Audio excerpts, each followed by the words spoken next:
Hello, hello. Is this working now? Is this working? Can everyone hear me? Let's see if this is working. This is hell. This is the worst place to be, but we'll be okay. We'll figure it out. Let's see this here. Boom, boom, boom, boom, boom, boom, boom. Let's see, before we do any more extra work. I had no idea your voice is going to sound like that, Netanyahu.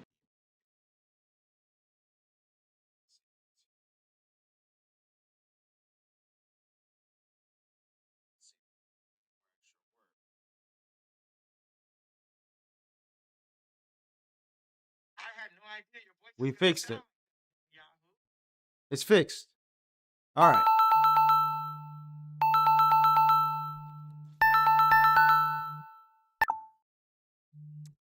Hello, hello, hello.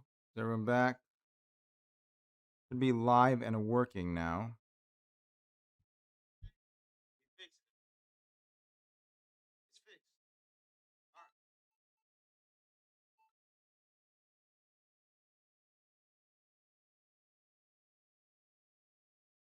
Is it working? Is it working? Let's make sure it's working properly. All right. If it's working properly, I'm going to be very happy to pull out this chat. Put the live chat. We're back. We're back. I love when this happens because it ruins the algorithm. It's so good. Audio is synced. Let's see the drops. I had no idea your voice is going to sound like that, Netanyahu. How was that? I think you could hear that, right? You guys let me know if you could hear that, please. Please let me know if we could hear that. If we could hear that, I'm going to be so happy. So happy. I'm going to be so happy if we can hear that. Drop as audio. Excellent. Excellent. Excellent. Welcome to the King Leo show tonight, everyone. It is now live. Okay. All right.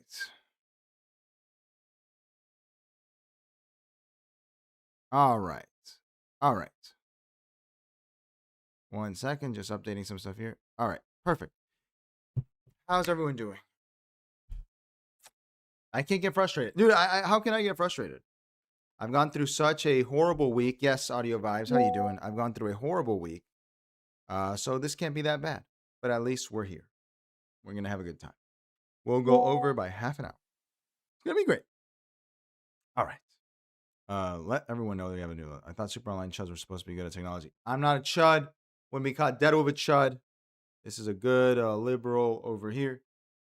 I don't want any chuds over here. No conservatives, please. We only take people who are of all sides, except conservatives. Well, conservatives are welcome, but no, this is not the chud show. Not the chud show. Not at all. All right. Given that, I think we're good now, because Bill Gates decided, Bill Gates with these Microsoft updates, let's actually do something here together before we get started with the show. Because I'm actually curious. I don't know if this is boring for anyone. Can you guys let people know in the Discord, anyone who's on the Discord, that there's a new stream? Let's check this really quick before we do this. Why does Windows even update so often? What is it updating? Mac doesn't do this. What is the reason? I'm really curious. Seems quiet. Well, Windows actually updating security patches. Patch Tuesday releases security fixes on second Tuesday of every month. Dude, that's crazy. Driver and hardware compatibility. Windows, that's crazy. That's crazy. Wow. Did you know that? I didn't know that's what it was. Every month they update. Every single month. That's horrible. Wow, Bill Gates, that's terrible. All right. Speaking of all that, please I'm going to let people know in the Discord too. Let me let people know. General here. Oh, we got it. Guys and gals, we are back. Different stream, same title. I'll send them the link too, because I'm feeling nice. I'm feeling good. I'm very happy. I'm very happy that everything is working out somewhat well, right? Somewhat well. I hope Samoja and everything comes back. All right, cool. It's all AI. That's all the update, dude. I hate them. J-Boss says Mac is a real Unix. Its security was all done in the 70s. I can't go Mac. I like Windows more. I do have a Mac and I use it from time to time, but I don't know. All right, that's enough boomer tech. Let's get to the show. We're starting half an hour late, so we'll go over by half an hour. Welcome to the KL Show, everyone. I appreciate you tuning in. Adrian, Audio Vibes, Emotion. Eves is here. Perfect. Eves. I'm glad Eves found it again. Welcome back, everyone. Let's get started, and hopefully this works. Let's start with our first segment, Schizo Watch.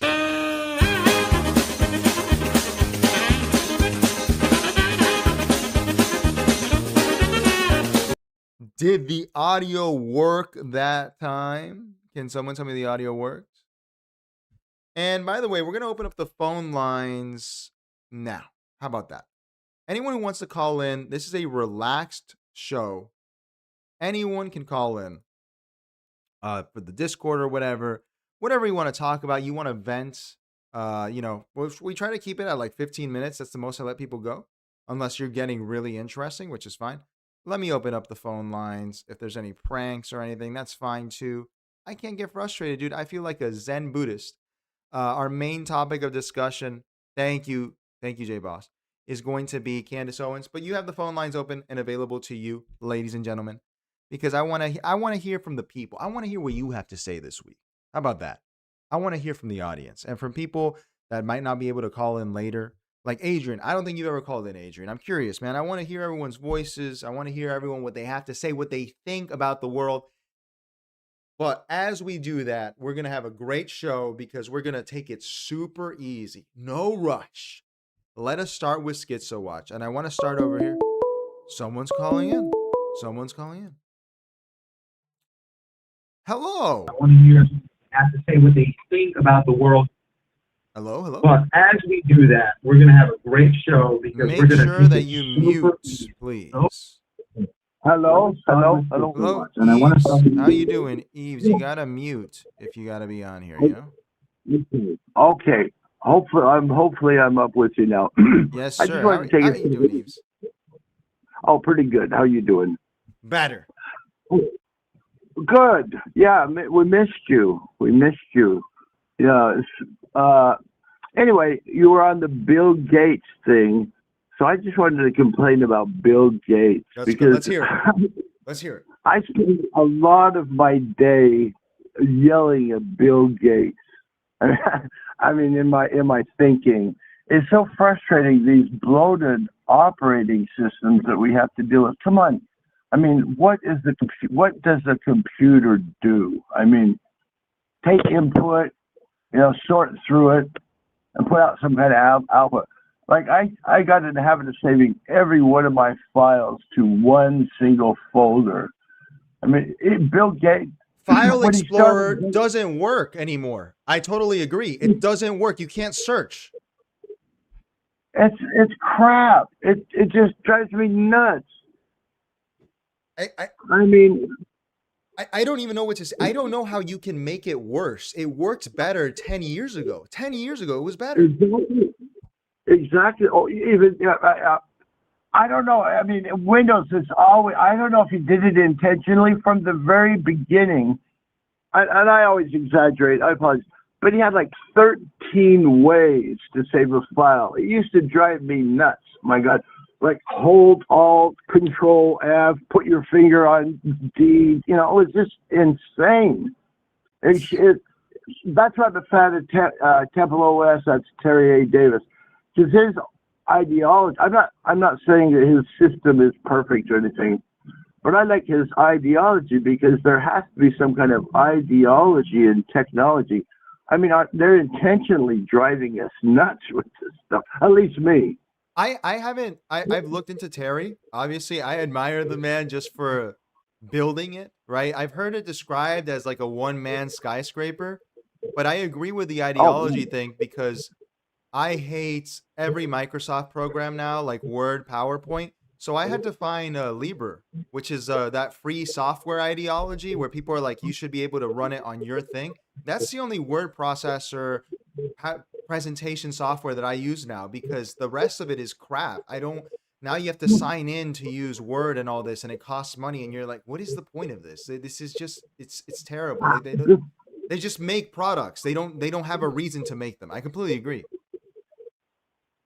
Yeah, well, thank you. I never even heard of that product, so I will look into that. But let me shill. Let me shill. I can't believe there's no competition.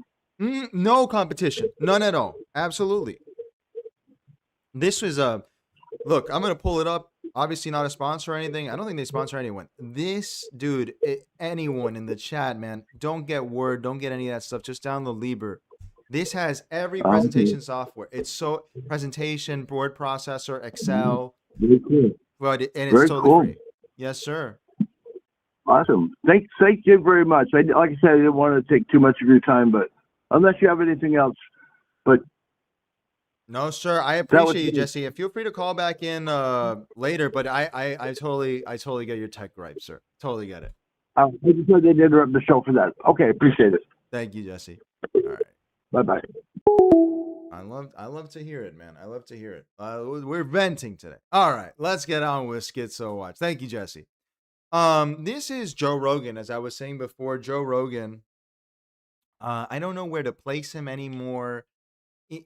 At this point, it feels like we do Schizo Watch and we talk about the schizo dealers a lot and how bad they are, how they make everyone feel insane. But now it feels like they're low energy, or maybe it wore off because does Joe Rogan love Trump or does he hate Trump? I don't know anymore. We've seen Joe Rogan go from Donald Trump is evil, he started the war in Iran, to I love Donald Trump. I'm standing right behind him actually to do, what was it? Besides UFC at the White House, he was doing some other crap. The drug legalization. Did that even work? Did they legalize ibogaine? Is it legal now? I haven't seen anyone get on ibogaine. So, like, now let's see the latest from Joe Rogan here. Let's watch this here. Let's see what he's saying about Trump these days. This government has done some shit that no government has ever done before, and one of them is the crypto stuff. The crypto stuff's nuts. What? Like, Trump has made billions in crypto. Yeah, like, it's a bad look. Government's so fucking crooked. And then you got his sons, and his sons are involved in all these weird business deals where the business deals have to do with some things that Trump put, and then the sons are involved in these businesses. And, like, there's a lot of money flowing around that you could dig in and start arresting people. We live in hell. We live in the gutter. It gets worse. It gets worse and worse. So the Trump crypto stuff he's complaining about, we've covered it on the show, right? Where there was Melania coin or Trump coin. This was at the start of the admin. And he's complaining about it now. This was on the 13th. This is yesterday. After he showed up behind Trump to do the press conference for ibogaine. After he said that he was bad because of the war in Iran. I really do wonder this, and I would appreciate if someone wants to call in as an opinion. Who is listening to Joe Rogan now? Because Joe Rogan is clearly part of the establishment in some ways now. And that's fine, right? We're moving on up like the Jeffersons theme song, right? But I'm just sitting here like Rittenhouse. That's right, run. Because we still have to pretend that it's like an independent news source, an independent commentary, when clearly it's not. And I don't understand what his goal is. Because it seems like he's just running interference. Is it all kayfabe, like all a complete lie? And once again, the question I pose is, who is even listening to Joe Rogan? I haven't listened to Joe Rogan in so long. I can't listen to Joe Rogan is one of the worst to listen to. I hate listening to Joe Rogan. Who are the latest Joe Rogan guests? Who's on Joe Rogan these days? Why don't we look that up? Who is there a Joe Rogan? latest Joe Rogan guest. I feel like he interviewed everyone that was interesting, right? Shane Gillis, Mark Norman, and Jeremy McBride. Amazing. It's not like he's done this before. Tony Hinchcliffe, CEO of Perplexity. So that's an ad. Tommy Lee. So these are ads. These are ads. These are all ads. So all his podcast is ads. Who is listening to this? Who is actually listening to this? And so I don't even know if it's schizo dealing, because who's listening? Who's listening? Because the clips get passed around. This has 1 million views, which is a big number. Is that the goal? Is he clip farming to try to influence? These people are pathetic. They really are just hurting the country, hurting the way the country thinks. It's insane. It's insane. I don't know anyone who's a Joe Rogan listener. I really don't. And I hang out with everybody. I never have someone come and tell me. I've heard people say, hey man, have you heard the Joe Rogan episode with that mushroom guy from like 7 years ago? That's a cool episode. The guy that had the hat made of mushroom. That's interesting. That's fun. But no one's like, hey, have you heard the new Joe Rogan? I haven't heard that in years. In years. It's since Trump got elected, right? I remember people saying, have you heard the Joe Rogan with Trump? And I did listen to it. I found it enjoyable, actually. I really liked that episode. But besides that, what have I had to listen to with Joe Rogan? It's all ads. It's ads and political propaganda. I don't understand who it's for. I don't understand who it's for. J Boss says, I'm not listening to Rogan. Me neither. But someone is. This is really, we're getting to like dead internet theory, where I guess someone's listening to it. Eve says they're inflating the views. I have heard that, and you know what? I hope he comes, actually. CCTV is a big guy who says that on here, right? In the chat all the time. He says like they're faking views. I don't know how this works. Like, is Spotify protecting the investment? Who are the influential people? We're in a totally bifurcated culture. I don't see Joe Rogan like that. Adrian, by the way, says Libre is a great first step. Now do Linux. Dude, I can't run Ubuntu. I wanted to run Arch Linux years ago, but I can't, man, because none of the Adobe programs work. And don't tell me GIMP or any Linux native video editor is good, because they suck. And yes, Candace did make a bag today. We'll get to her at the end. All right, let's watch over here from our lovely publication, The Free Press, the $4 trillion. Is it $4 trillion that Larry Ellison paid for them? Complaining about the working man's ability to take a day off. Let's watch this here. Your coworker shows back up at the office after 6 months and they look suspiciously tan, refreshed, and very fit. Were they on bed rest? No. Caring for a dying relative? Also no.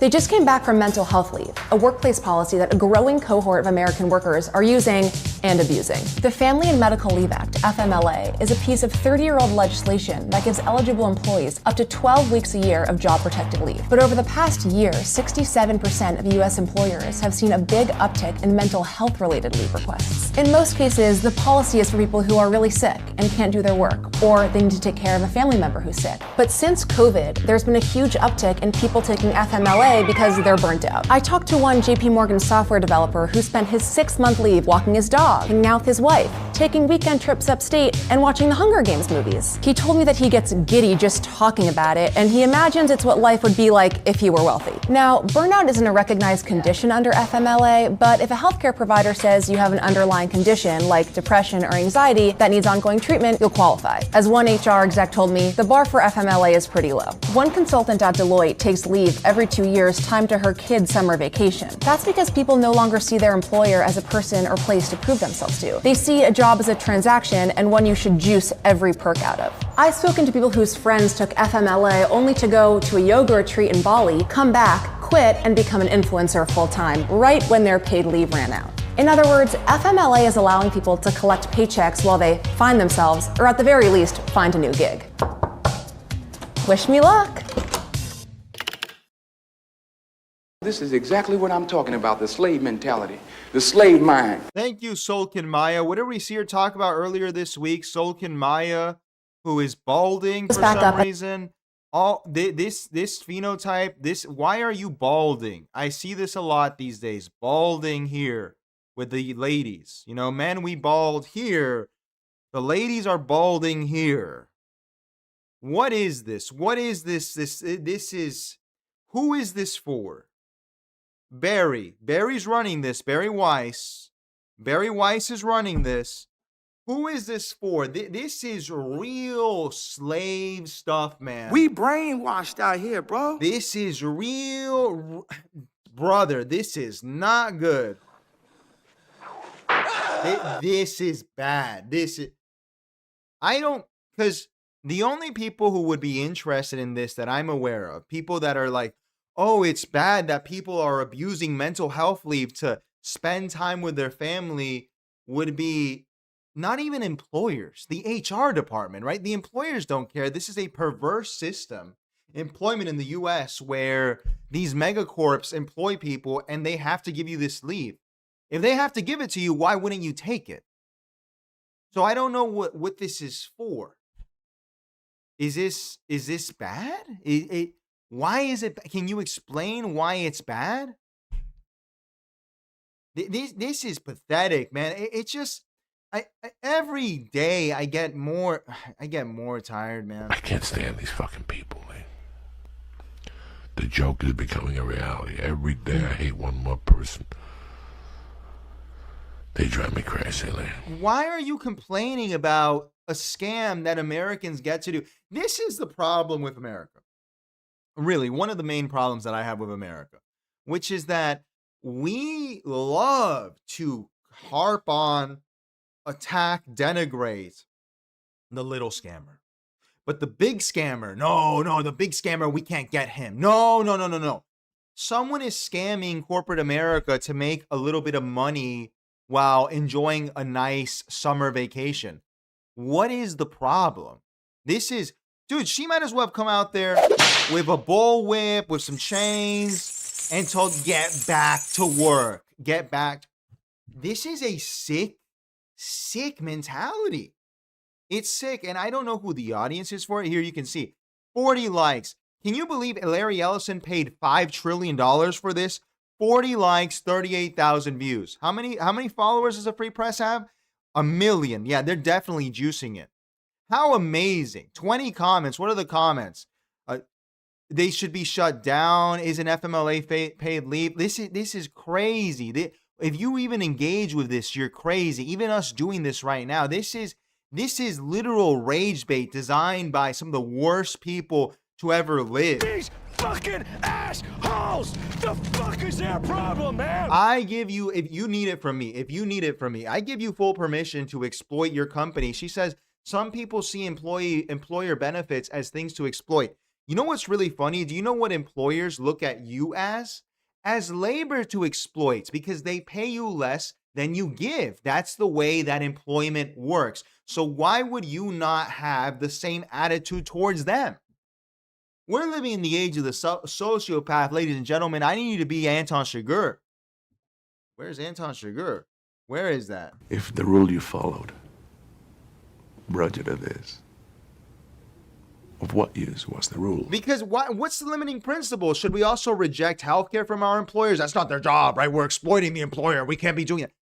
Fuck you. This is insane. This is insane. The fact that this is even being put out, it's literally made to make people angry. But it's not even good rage bait. It doesn't even get views. I don't even know how I find this stuff. I guess because I torture myself, right? I watch the free press. Crazy. J-Boss says, don't install Arch Linux. It's one of the most leading edge distros. It'll flood you with many updates constantly. I just wanted to do it for the meme, man. It seemed a lot of fun. What is FMLA? I've never heard of that. FMLA is like family leave, bereavement leave, and also mental health leave. Like if you need a mental health break. And you know what? I need a mental health break every once in a while. Don't you need a mental health break? We should get... Honestly, it's not even that you should use your exploit. Maybe this doesn't apply to you. Maybe it doesn't apply to you. Maybe what I'm actually saying is that the government should pay me money to not do anything. Maybe the government should pay me, KL, money to do nothing. Maybe that would be the right thing to do. Maybe me in particular, not everyone else, not even the audience. Maybe I should be paid money to do nothing. Speaking of, let's play the Patreon ad that's not perfect. Hello, I like money. Give me the money. Show me the money! Give me the money, okay? Get the fucking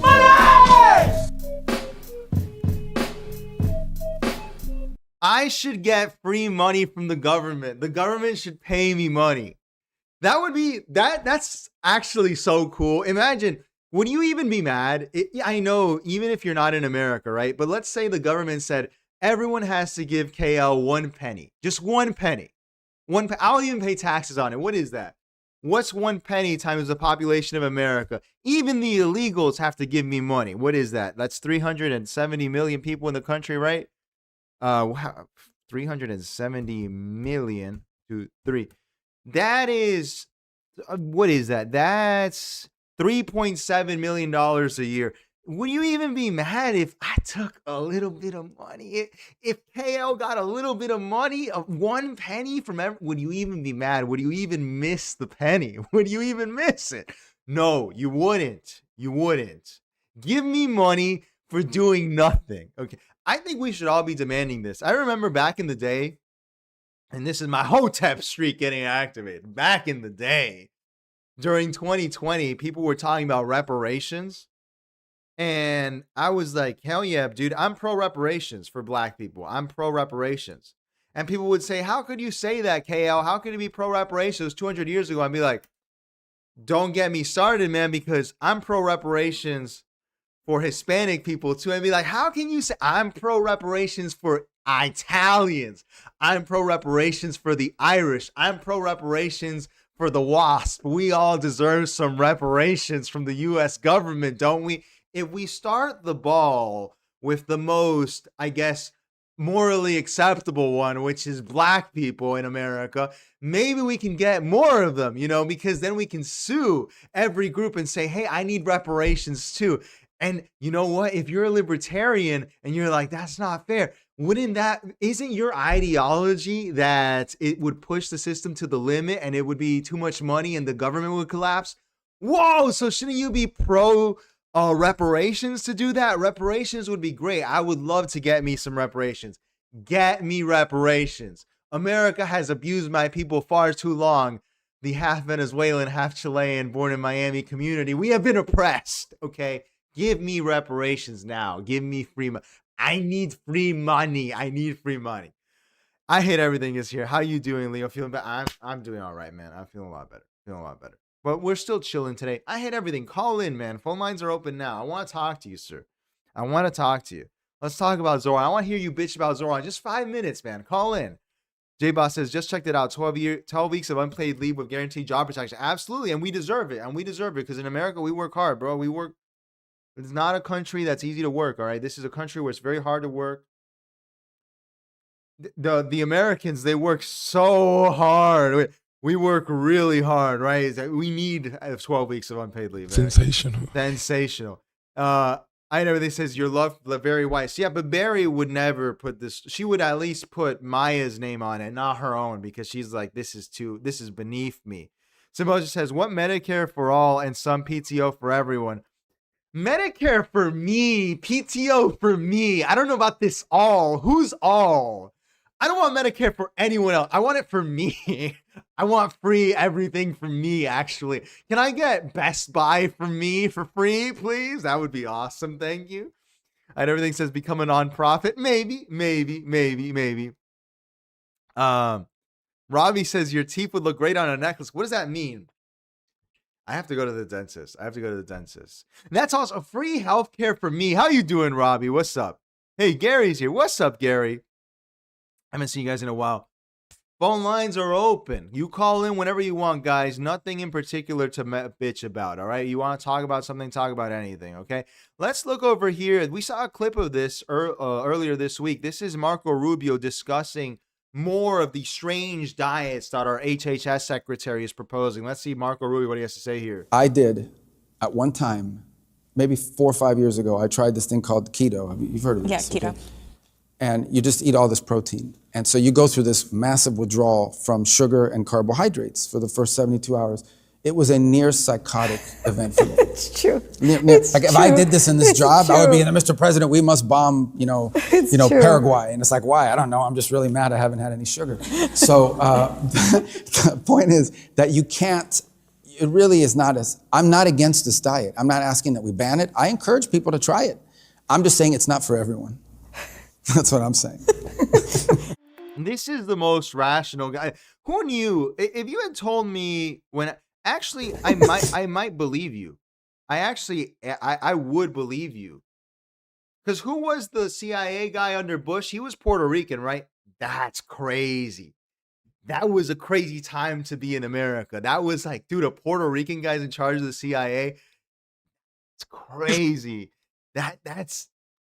I'm not saying anything. I'm just saying it's kind of like that TikTok, right? Like, no, I mean, it's fine. I just didn't expect it to be Chinese. Like, no, Mr. Bush, I mean, it's fine. I just didn't think that the head of the CIA would be Puerto Rican. Sensational. It's sensational. I didn't think he would be. But anyway, who would have known that Marco Rubio would be the most level-headed guy in the administration? And I'm not talking about the foreign policy or anything. I'm just talking on the micro. He's the one saying, hey, maybe we shouldn't be eating only meat all the time. Maybe that's not a great idea. Maybe we don't want to end up like Jordan Peterson. Where is Jordan Peterson? Anyone remember? Where is he? I need to know where Jordan Peterson is. I've been told that let me fucking check his Twitter right now. Let's check. Is Jordan Peterson still alive? Let's check if Jordan Peterson's still alive. We should start a pool. We should start a pool when they're going to announce it. Let's see what this is. J-Boss says keto rocks. I'm fasting right now. I'm not a keto guy, but I'm a gluten-free guy, which is kind of low carb by default. I think that it's not good. The gluten that we have in America. I really don't think it's good. Where is Jordan Peterson's Twitter account? Jordan Peterson, Dr. Jordan Peter. That's not his account. Is this his account? No. Dude, did he delete his Twitter? No way. No way. No way. Did I spell Peterson wrong? Sorry, English is not my first language. I'm Latino and slow. Let me check. Is Michaela Peterson, has she posted an update? Dude, did he delete his Twitter? No way. Does Jordan Peterson not have Twitter? Oh, Michaela, what is this? Dude, what? Where is Jordan Peterson's Twitter? Hang on. Look, this is crazy. This is crazy. Hang on. Wait, is Jordan... Let me ask Gemini real quick. Hold up. Hang on. Is he dead? Is Jordan Peterson dead? Where's his X account? Is he alive? He's not dead. His main handle, although he was temporarily suspended... Hang on. So let's find it. Hang on. I'm getting nervous now. Hang on. Is he alive? No. Okay. Okay. It's here. Okay. Ooh. All right. Let's see. What has he been tweeting? What's up with Jordan? What are you doing, Jordan?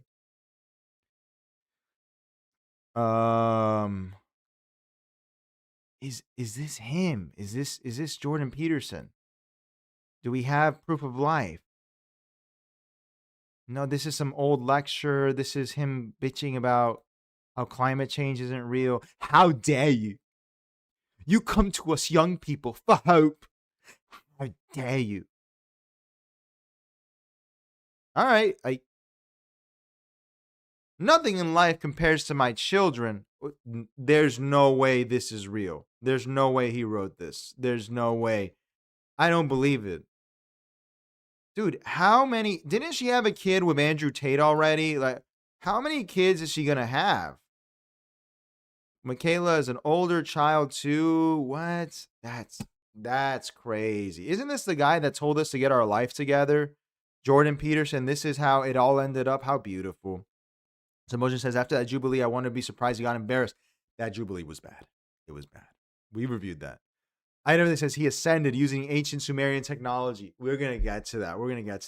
All right, speaking of that, let's move on to the next segment. We're making bad time, but who cares? It's Friday night, right? It's Friday. I'm in love.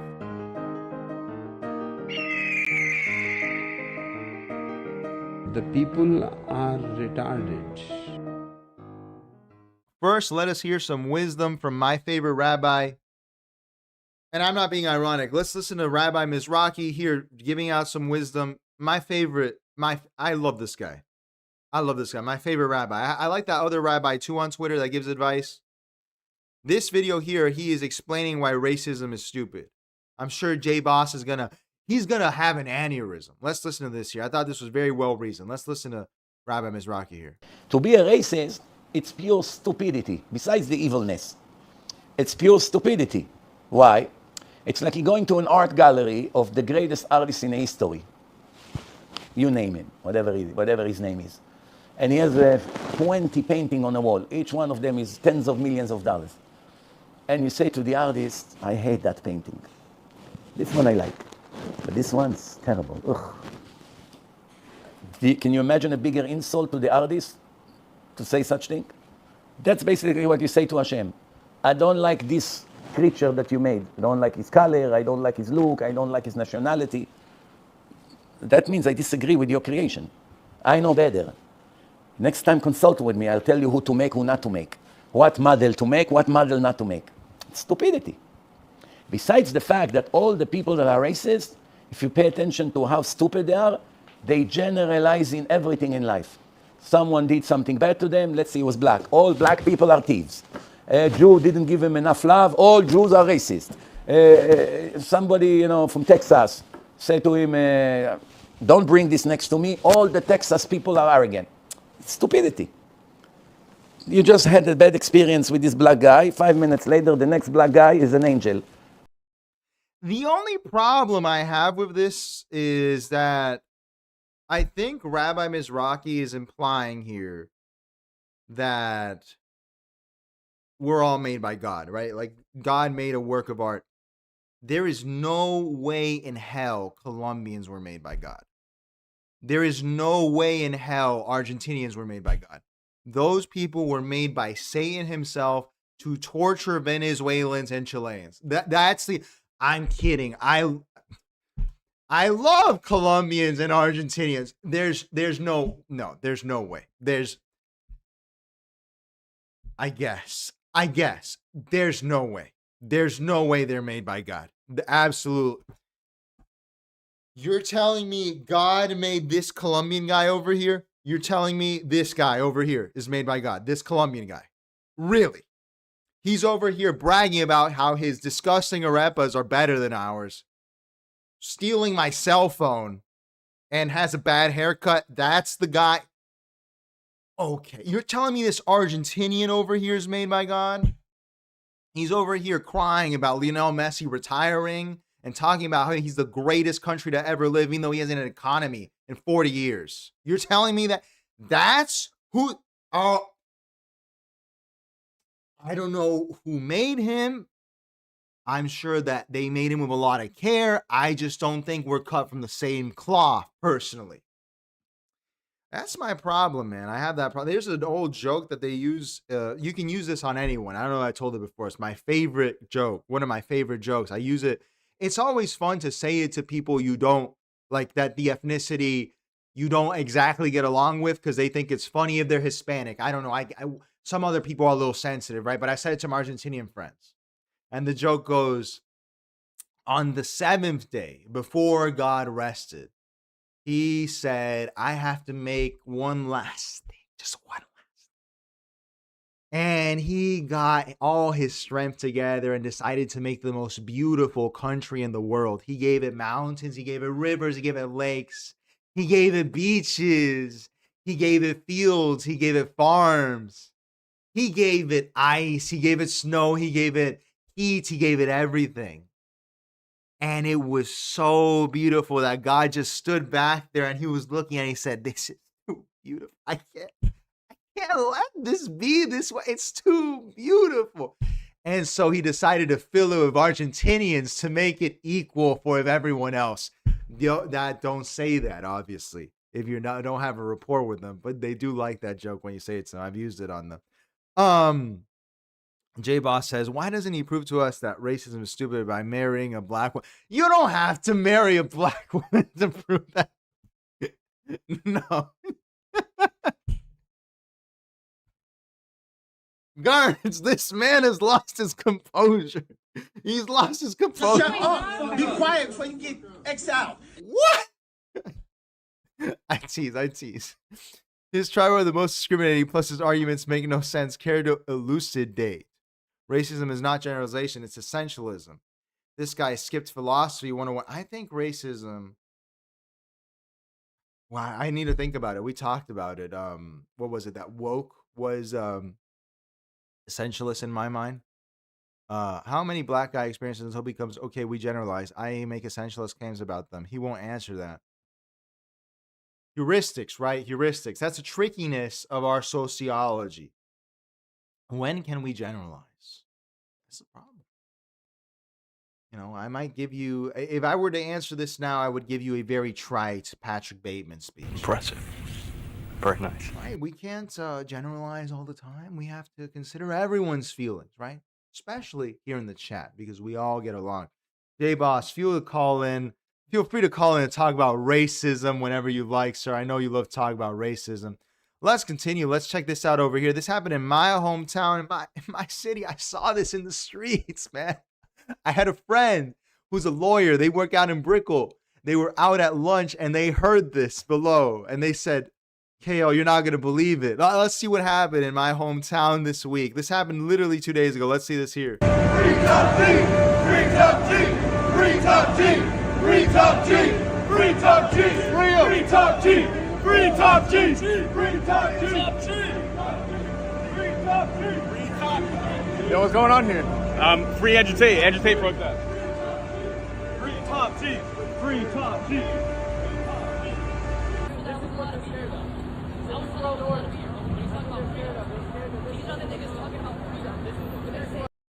We truly do live in the magic city here in Miami. Wonderful. Absolutely the best. What else can we say? Sensational. Sensational. Free Top G. Free Top G. I mean, let him. He's not going to be free. Top G is going to be with John Kiriakou by the end of this. Do you waterboard him? Do you sleep deprive him? Do you put him in a cold cell? Do you beat him? Do you put cockroaches on him? Do you put hummus up his ass? I'm telling you, they've gone insane, man. They've gone insane. The Gentiles, everyone has gone insane. They've gone insane. They've gone insane. My friend was like, "Oh, I didn't know that they didn't even know that Andrew Tate had been arrested." And they're like, "Wow, I have to explain to my boss now who Andrew Tate is. That's crazy." He's going to jail. I think he's going to jail. I really do. Let's continue. Let's check in on Lara Trump, Eric Trump's wife. We've seen her before doing a few dances and all this. Let's see her singing career. Let's see how it's still going.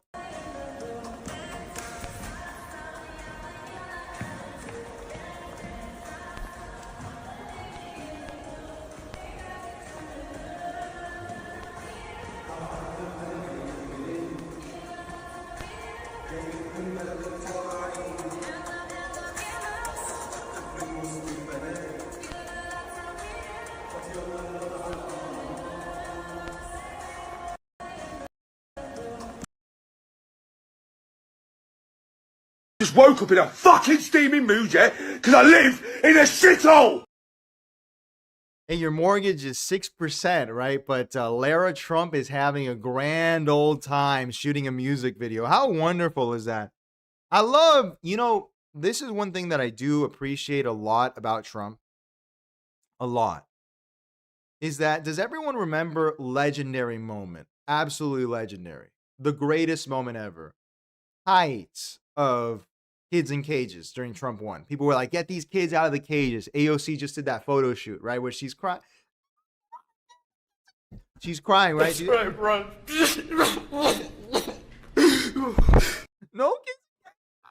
And Melania Trump steps off of Air Force One and she's wearing this jacket. And on the back of the jacket, does anyone remember what it said?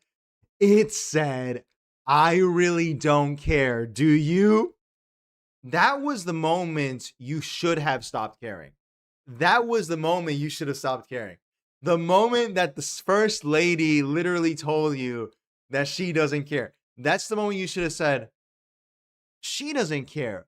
Why should I care? That's crazy. Yeah, she's right.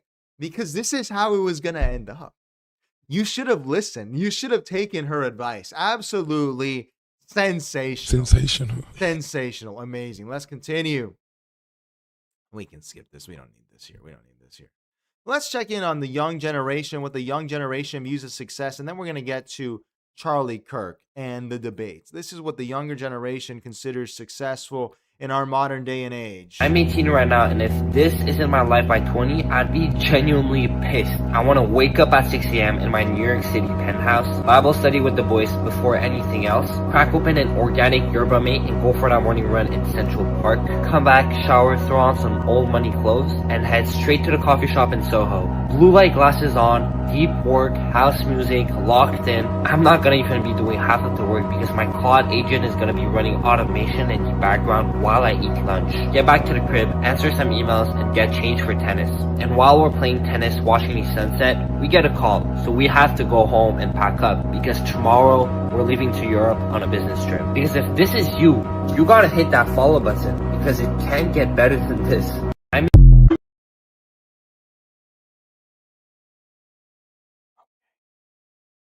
Disgusting and gross. I mean, he should just be. I don't like ugly, stupid freaks. There's something I really dislike. I might have talked about it before, the degradation of the English language. I love the English language. I really do. I think it's very useful and very utilitarian. But in our modern times, in our postmodern times, Baudrillardians check in. We have this problem where language has lost all meaning, and maybe it never had it from to begin with. Maybe it never had it at all, right? But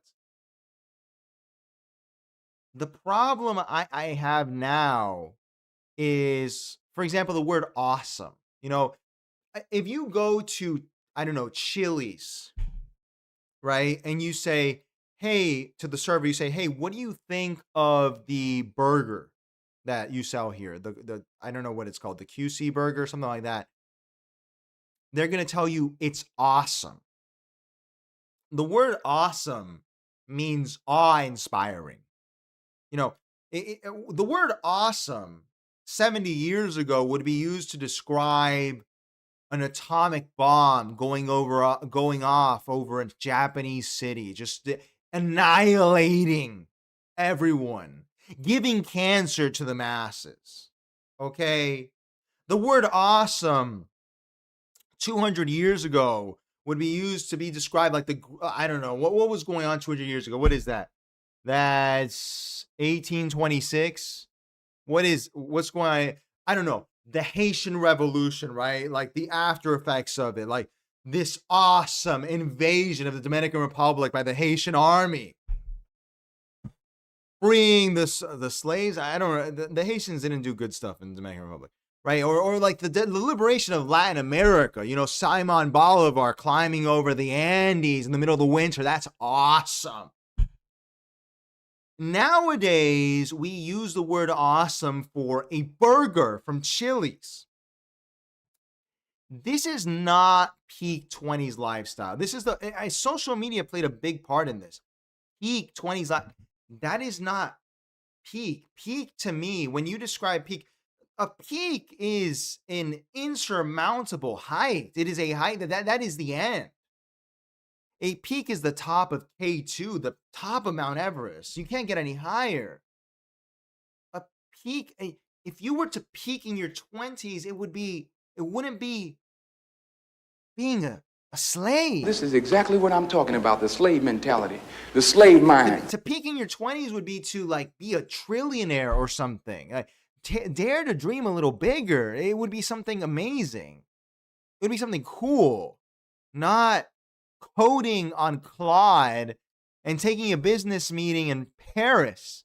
Have you been to Paris lately? It's not very nice. Hasn't been nice for like 20. This is how you know people don't travel. Paris has not been nice in like 20 years, man. I was last in Paris in like 2013. I did not like it. What is wrong with these people? Anyway, that's the end of this here. Let's move on. let's get to our main story. So we have to bring back an old title card because we're going to do some Kirk watch before we get into it so we can really appreciate this. Okay? We are Charlie Kirk. We carry the flame. We'll fight for the gospel.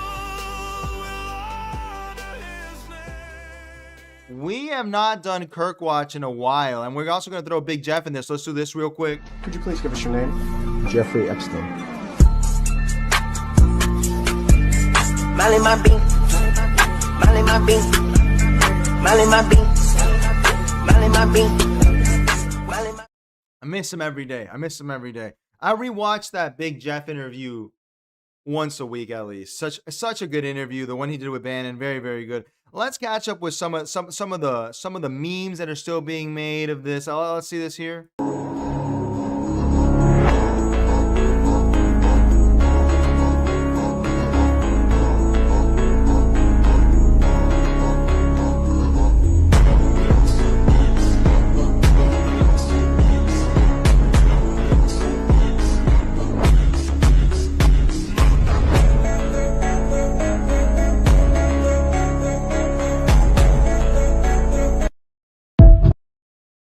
Opportune. Isn't it great how everyone can live together? This is Rodney King's dream. Can we all get along? Truly amazing. I love this one here. This was very good. Been saving that one for a while. Let's check this one here. This is Charlie Kirk edited onto the video of the guy who got killed by the cartel for singing a song that they didn't like. It says here, if you sing the Netanyahu song, you die.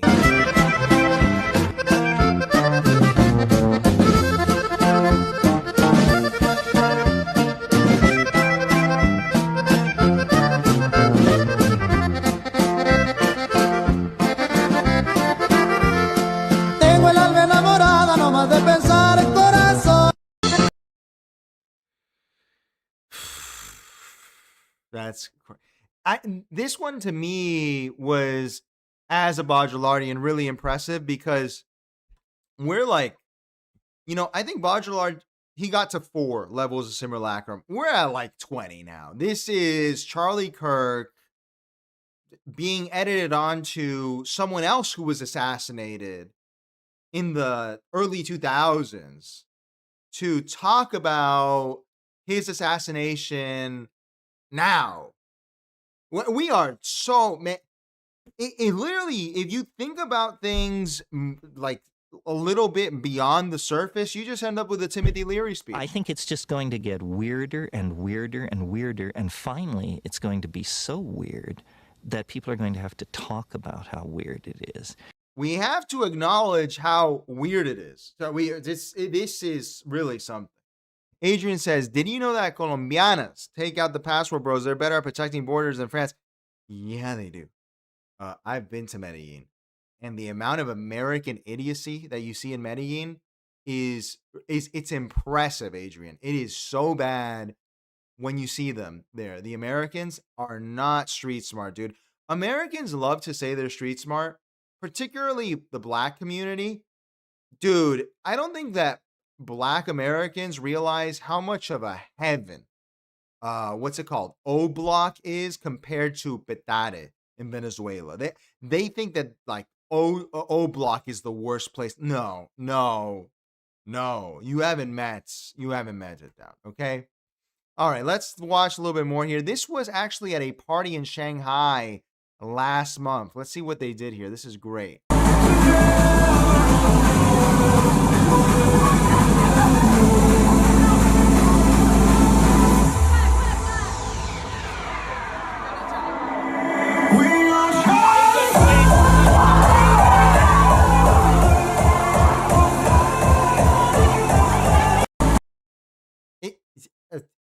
We're all going with a point, just to remind ourselves of who Charlie Kirk was, how impactful he was in death, not in life. Maybe in life a little bit, but more so in death. Here we have some Charlie Kirk lost media. This is that Jim Carrey sketch he used to do for SNL, I think.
a minute and a half of fake Charlie Kirk high school memories from the 90s. Baudrillard, I just can't say it enough. That's what I'm talking about. That's why he's the MVP. That's why he's the GOAT. The GOAT. And just for fun, let's finish with some Jeff Watch stuff before we talk about why Charlie Kirk mattered, and then get to the debates.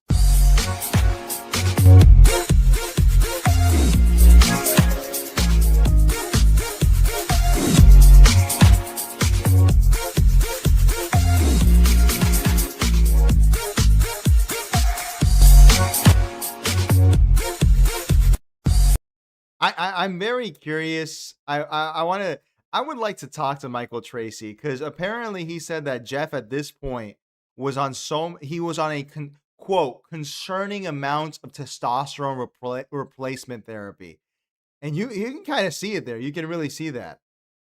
Finally, I saw this one this week, and I just loved it here. How Prime Epstein was moving. Looking at my bitch, I bet she give your ass a bone. Looking at my wrist, it'll turn your ass to stone.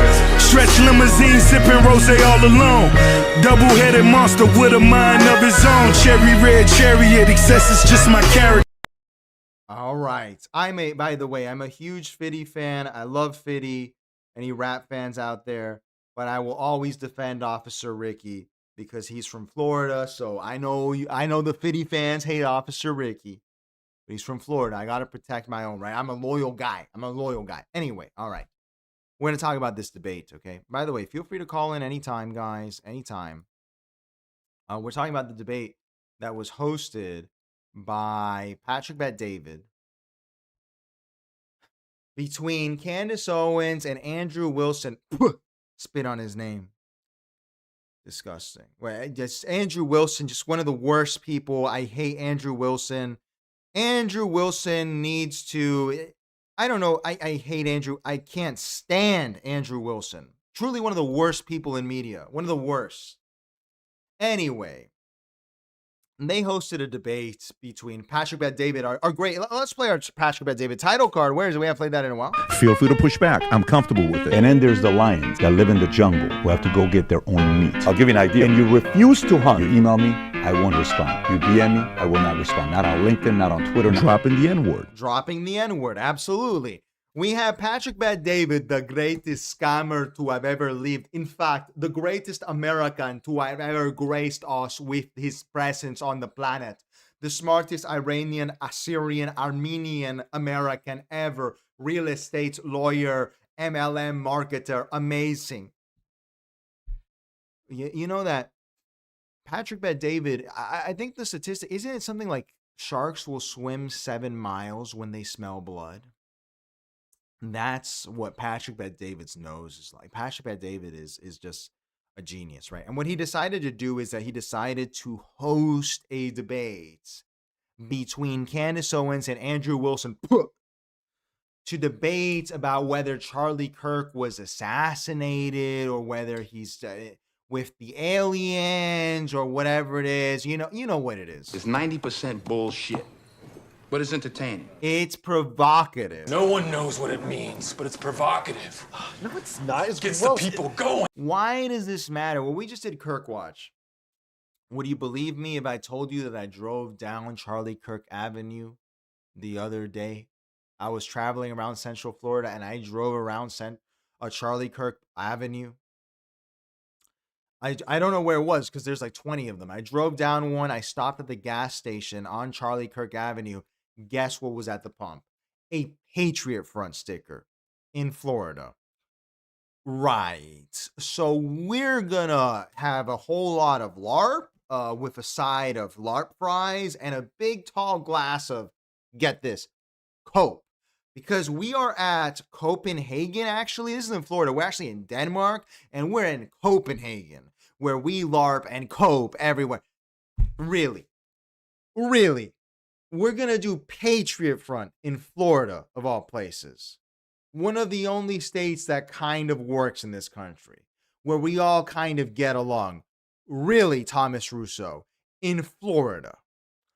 Florida is being attacked by who? I think Florida is probably being attacked by the federal government. Whatever. Whatever. Blarp, blarp, blarp, blarp, blarp, blarp, blarp, blarp, blarp. All right. Anyway. All right. Let's watch. Why this matters is that Charlie Kirk, when I drove down Charlie Kirk Avenue, it hit me like a shudder. You know, when people say, you know, when you feel a ghost, it's like, you know, like I felt like this.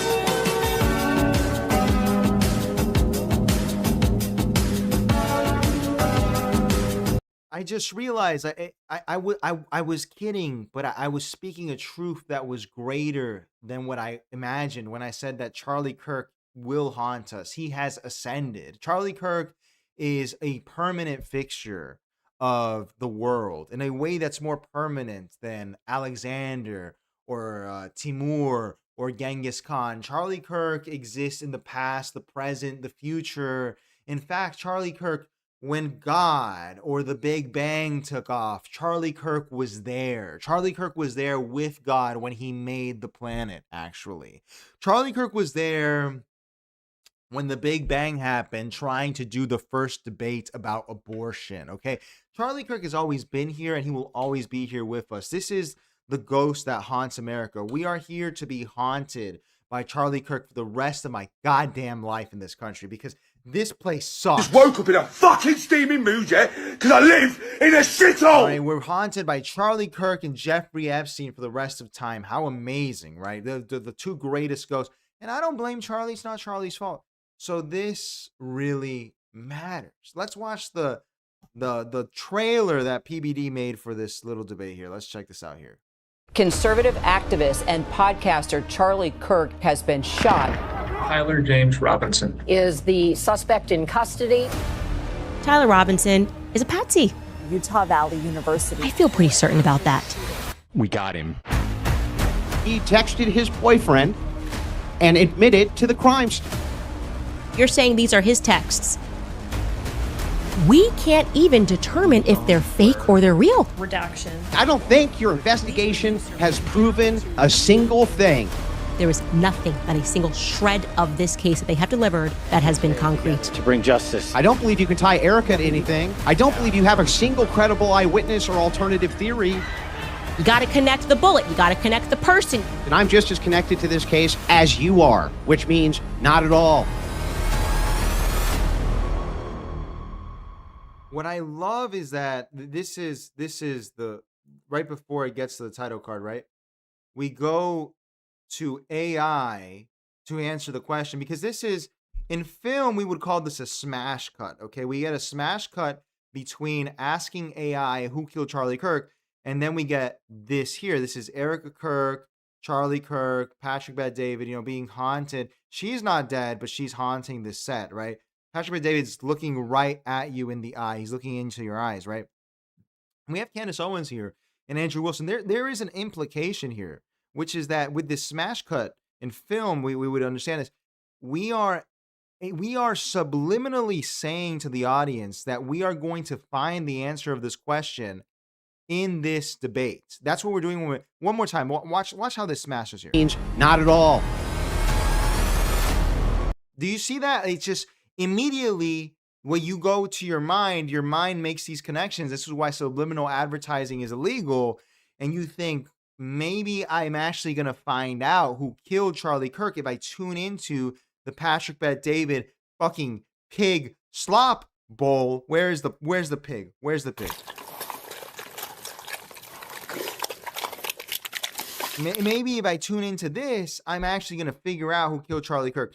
Now, as always, I love Candace. Candace is one of my favorites. I love Candace. Candace just lives to drive people crazy. When she made Charlie Kirk cry, when she made Tim Pool cry, I thought it was hilarious. I found one of these. This one's great. This is great. Look at this. Is from the Candace Can't Read page. Really quick. This was really good. This one came out this week. The elite of the Mormon culture, the cream of the pie, they get introduced to one.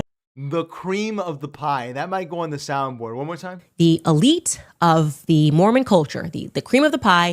The cream of the pie. Excellent. Yeah, that's going on the sound. The cream of the. One more time. Hang on. The cream of what? I think she means the cream of the crop. One more time. The elite of the Mormon culture, the cream of the pie. The cream of the pie. Passive voice cream pie. Crazy. I love her. Look, how can you hate Candace? Candace is just... I want Candace to be here bothering people till the end of time. I love Candace. Candace is the best. Candace is awesome. How can you hate Candace? Anyway, let's watch some of these clips here of what happened. Okay, this is Andrew Wilson, who Andrew Wilson is Andrew Wilson is the guy who is a traditional Orthodox Christian that's married to a woman who has been the baby mama of 2 men, and Andrew Wilson's stepson died due to negligence. This is all alleged. I don't know if this is true, but this is my understanding of who Andrew Wilson is. But don't worry, he's still a trad because he's an Orthodox. But he's gonna debate Charlie Kirk. Excellent. Okay. That's very good. Let's watch some of this here. Let's watch this debate here. Let's see this. When you tweeted Erica's too retarded to kill her husband, would you like to explain how you developed your evidence, your positive evidence for the fact that Erica was retarded? Yeah, sure. So I just think all women are retarded. Oh, so you're allowed to just say stuff. Who knew? So and by the way, before we continue, I don't know what this is a problem here. This is a problem. This is you can't be walking around like that. Let's look at aesthetics here real quick, because this can't go on. You can't do it. It's disgusting. This is a problem here. Look, I understand that the cigarettes look cool on camera. That's why Andrew Wilson smokes them. I haven't seen a mouth like this since I was in a rural village in Peru in 2016. Like, this isn't supposed to happen. This smoker's teeth in the big 2026. I love smoking. I really do. My teeth don't look like this. You go get a tooth whitening kit. It's on Amazon for $15. You also get some braces on the bottom. Your teeth are covered in, I hate this term because it's not real, tar. You can't be looking like this. And further, the fatness, the ugly shirts. I mean, this is Jabba the Hutt territory. For anyone, by the way, I'm not trying to shame you in a bad way, okay? Really quickly, let's do a PSA. Anyone that has yellowing on the teeth, first of all, go get yourself a dental cleaning. It's like $45 without insurance, max $80. You can afford it. And then after you do that, go on Amazon and buy yourself a tooth whitening kit. It's like $30. I don't like the strips. Buy the one with the light. Do it, and you'll be good for like 8 to 12 months. You don't need to live like this. I know plenty of smokers that go and get their teeth whitened. We don't have to look like this. We don't have to look like this. All right, let's continue. It's not masculine to have ugly tobacco-stained teeth. It's just ugly. When you tweeted Erica's too retarded to kill her husband, would you like to explain how you developed your evidence, your positive evidence for the fact that Erica was retarded? Yeah, sure. So I just think all women are retarded. Oh, so you're allowed to just say stuff. Who knew? So, and by the way, what dramatically transformed your opinion of Erica after going to the headquarters? Because you were pretty hostile. Now, I'm also curious here. This is why we tune into the KL show, all right? To do the real breakdowns here. I'm really curious. Let's see this. This is a crazy angle. Patrick Bet-David owns a studio. This is what's funny. Okay, this is what I really find funny. Patrick Bet-David, for anyone that's not aware, his studio is an old building at the Fort Lauderdale airport. Now, you might be wondering, KL, is it a good idea to build a studio for sound next to an airport? The answer is it's not a good idea. It's actually probably very expensive to soundproof it. And you probably lose a lot of space, because what happens at an airport? Right. Airplanes take off and land constantly. Okay. So now let's see this here real quick. All right. 1 second. Let's focus on the debate here. This is a wide angle lens that we see that's stretching them out here. Patrick Bet-David is right down the middle, doing some real manspreading. And at this point, I think it's performative manspreading. Of course, all men, we all manspread. I don't even like the word manspreading. I always put my leg on my knee, my ankle on my knee. I've never been able to cross my legs like that.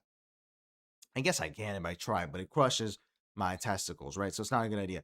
But, this is performative manspreading. And if you notice here, there's a problem, which is that he's actually off center and he's turned a little bit to the right, okay? Andrew Wilson is sitting in this chair and he's wearing combat boots in case, I don't know, things go haywire and he's going to have to open a pickle jar because with an M16, right? We have Candace over here wearing her Cads in her jeans. This is an unflattering angle for everyone except Patrick Bet-David in some ways. The studio lighting is terrible, very, very bad, very unflattering. I mean, look at the shine here. Is there not a makeup artist on duty at all? This looks like Saddam Hussein set up a podcast. This is what it looks like. It looks like shit, okay? And the stretch is bad for them on the outside, but the good thing is that it stretches Patrick. Patrick looks wider, but not necessarily fatter, especially when he has his legs completely to the side like this, okay? This is really, really something. Let us continue. Let's actually focus on the content. Let's do it again. When you tweeted, Erica's too retarded to kill her husband, would you like to explain how you developed your evidence, your positive evidence for the fact that Erica was retarded? Yeah, sure. So I just think all women are retarded. Oh, so you're allowed to just say stuff. Who knew? So, and by the way, what dramatically transformed your opinion of Erica after going to the headquarters? Because you were pretty hostile about. I wasn't hostile towards him. You don't think calling somebody too retarded? No, come on. That's like normal tongue-in-cheek stuff for me online. Oh, you're being tongue-in-cheek. Usually when I call someone retarded, I'm being tongue-in-cheek, yeah. Like, for instance, you got supporters. I mean, if you want to use the same exact argument, you would take a supporter like Owen Benjamin. He called you bad names and called your husband bad names. You're just like, well, that's no biggie? I've never answered him on anything that he said. I'm saying that you now are her biggest defender. So do you still think she's not her biggest defender? Do you still think she's too retarded? No. I didn't know Erica Kirk. I'd never met her before. Okay, but you had an issue with Turning Point being led by a bunch of fembots talking about the feminist angle. Still do. And then suddenly you go to the headquarters. Still think it's a terrible idea. You go into the headquarters. Now all of a sudden you've got text messages that you're sharing with them. You say that you and your wife are getting involved with management. No. I'm not involved in any management at Turning Point. Well, I'm pretty sure there is a clip of you where you say that your wife went to their recent conference and sat down, and then when you were on Joe Rogan. No. All right. So let's see this here. I think this is a whole lot of chatty Cathy nonsense personally. But who has the upper hand in this? I think it definitely has to be Candace, because Candace is approaching this. Candace has this ability that I really admire, where Candace Owens is like the little engine that could. She's going to ram at you. She's not going to stop. And she's going to come in there with so many questions. Candace Owens should have been a lawyer, because if she were doing depositions, she would get the results she wants every time. It's like well-structured questions. You can't really object to the nature of them. You can say she's saying things incorrectly, but you're constantly on the defensive. And Andrew Wilson has to defend constantly. And this is the problem with this lighting. Look at how bad this lighting is. Like, if we see this here, Candace, because she's actually getting an advantage here, because Candace is obviously of a darker skin complexion than Andrew Wilson. She is not going to shine as much in the light, or maybe she actually had makeup put on correctly because she understands media. Look at Andrew Wilson. Andrew Wilson may not be sweaty, but he looks like a sweaty man. This is objectively a terrible look. Let's continue. Went to their recent conference and sat down, and then when you were on Joe Rogan. No. Hang on. I'll explain what happened, just so that you understand. Yeah.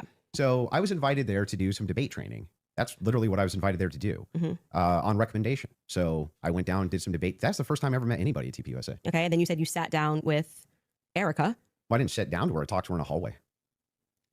So you didn't sit down and speak with Erica? No, I didn't have like some sit down long conversation. We talked in a hallway. Okay. Is that when you gave her the hug?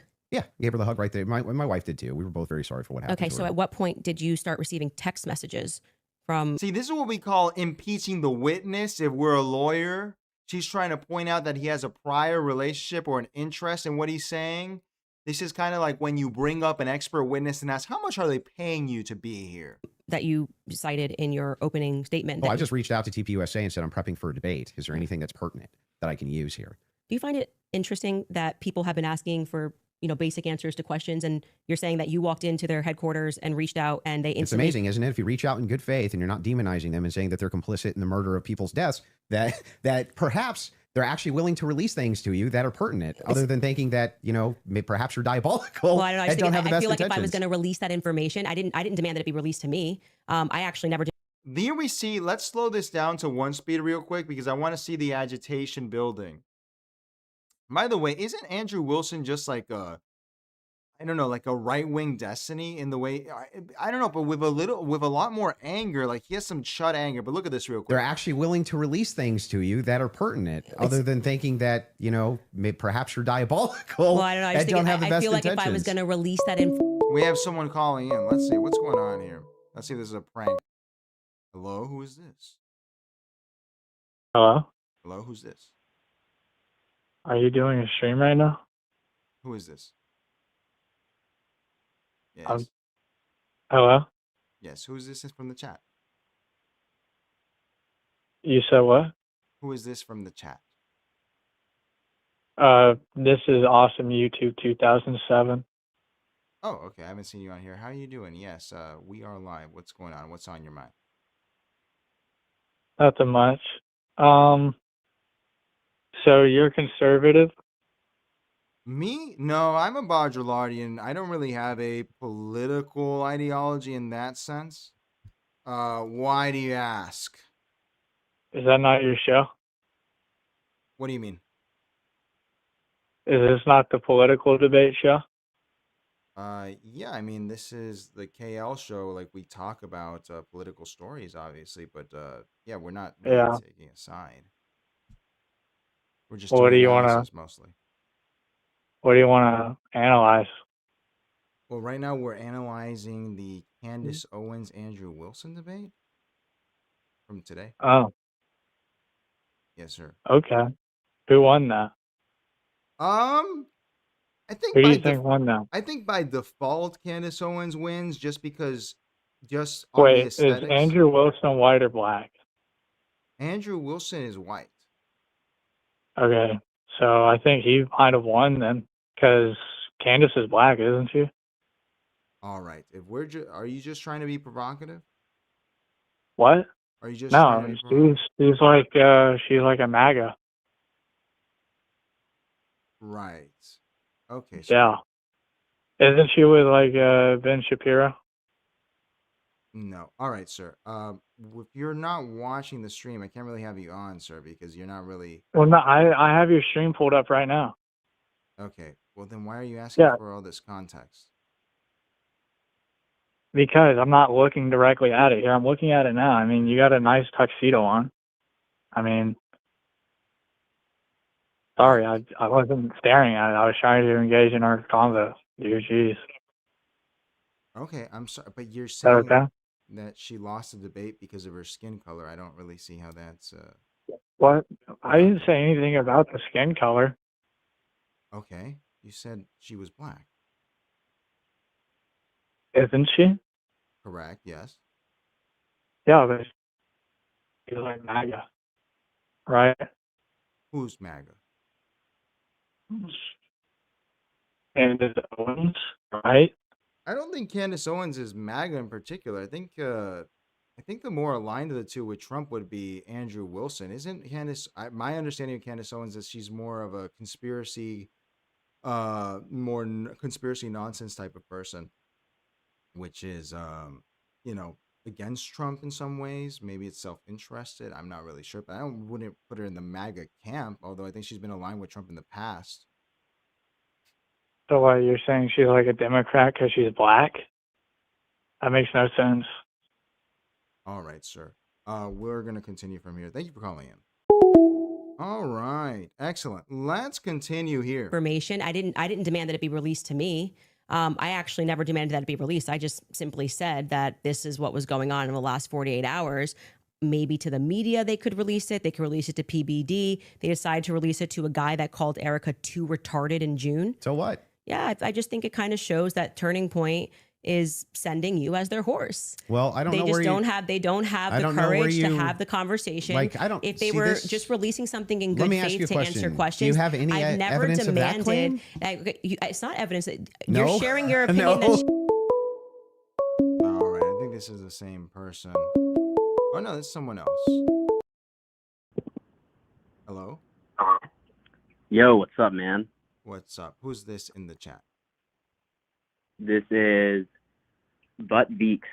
I just joined. I just started, so I've been watching for the last like 30 minutes. This is King Leo Miami show, right? Who's this? I mean, what do you want to talk about? The Candace Owens and Andrew Wilson debate. I was watching your coverage. All right, what do you have to say about it? So I think that, so obviously, I think that Andrew Wilson killed Candace, mostly for the fact that she's black and Andrew's. Let's. What do we do here about this? Is there like a screener? Maybe I get rid of this for now. And yeah, that's kind of a pain. I don't really understand what the point is of doing that. I can just turn them off. Not a big deal. Anyway, let's continue. Let's continue here. she's too retarded. I can't share my opinion that I think it's going to Well, I never register met the as chick. really obvious to the public that rather than presenting that throughout the course of everybody wanting to know what Charlie was going through his last days, they decided to give it to you to come to my house as some sort of a surprise. Well, do you think the when- public's not smart enough to see through that? Do you think that if It's you talking know about terrible PR, if you know that there's a huge debate that's coming up that's going to be probably one of the most viewed that year, and one of the debaters calls you and says, "I'm taking this position. This is the position that I feel like there's the most evidence for," and Candace also agreed to answer many of my questions in regards to this. So if you got pertinent evidence here that I can use, I definitely like take a But look. what is the- It was actually amazing to me. It really was actually amazing to me how if you approach people in good faith and just say, "Hey, I'd actually like to know what the facts and details are around this," they actually do talk to you. It's amazing. Yeah, I just do not believe that they are doing this in good faith. I don't believe that anything you have done has demonstrated that's in good faith. It demonstrates that you walked into Turning Point USA headquarters and came out a different man because you were critical of the organization. You Still am. were critical of Erica, and now you're sitting here going, Well, Candace, first I of want to all, interrogate you for have an you ever hour and a half been- about everything hang on, you've hang ever on. said Have you about ever been Erica. critical of somebody that you hadn't met and then you meet them and you're less critical of them? And the inverse has happened too. I was You're right, less critical exactly. about Erica, and now I'm more But I'm critical about asking her. you, isn't it the case that there's people you've been critical of and then you've met them and you're less critical after you meet them? Too retarded. I feel like if you think that she's dumb and let's just talk about your record. I mean, you're a person that has. I don't see how this is definitive in terms of the goal of this debate. My understanding from the trailer was to find out who actually killed Charlie Kirk, and I guess that Candace. I don't know what the point of this was. Not for Candace, but for Andrew Wilson, because Andrew Wilson, what's the point of this? Andrew Wilson is doing poorly. I don't even know why he would take this. I mean, how much would they get paid for this? I think someone said earlier she got paid a lot. Let me ask Gemini here real quick. How much did Candace and Andrew Wilson get paid for the debate today? Let's see if we can have that answer. That'd be interesting to hear. The public negotiations, $300,000 payout offered. That's why Adrian was saying it that way. Offered $300,000 to fund the debate. While Owens briefly pushed to increase the stakes to $500,000, she ultimately accepted Wilson's original $300,000 offer, rejected a proposal. This is crazy. What numbers did this do? Let's check this out here real quick. I'm curious now how much she made off of this. 1 second. Where is this? Candace Owens, PBD. Let's check this out. I think we got a voicemail here. 1 second. I'm going to check it on the phone in case anyone said anything stupid. Was this worth $300,000? All right, let's see this here. This got 1.1 million views in 1 hour. Let me ask what it says. Was this worth the money for Andrew? Now that we have metrics or not? Let's check this out.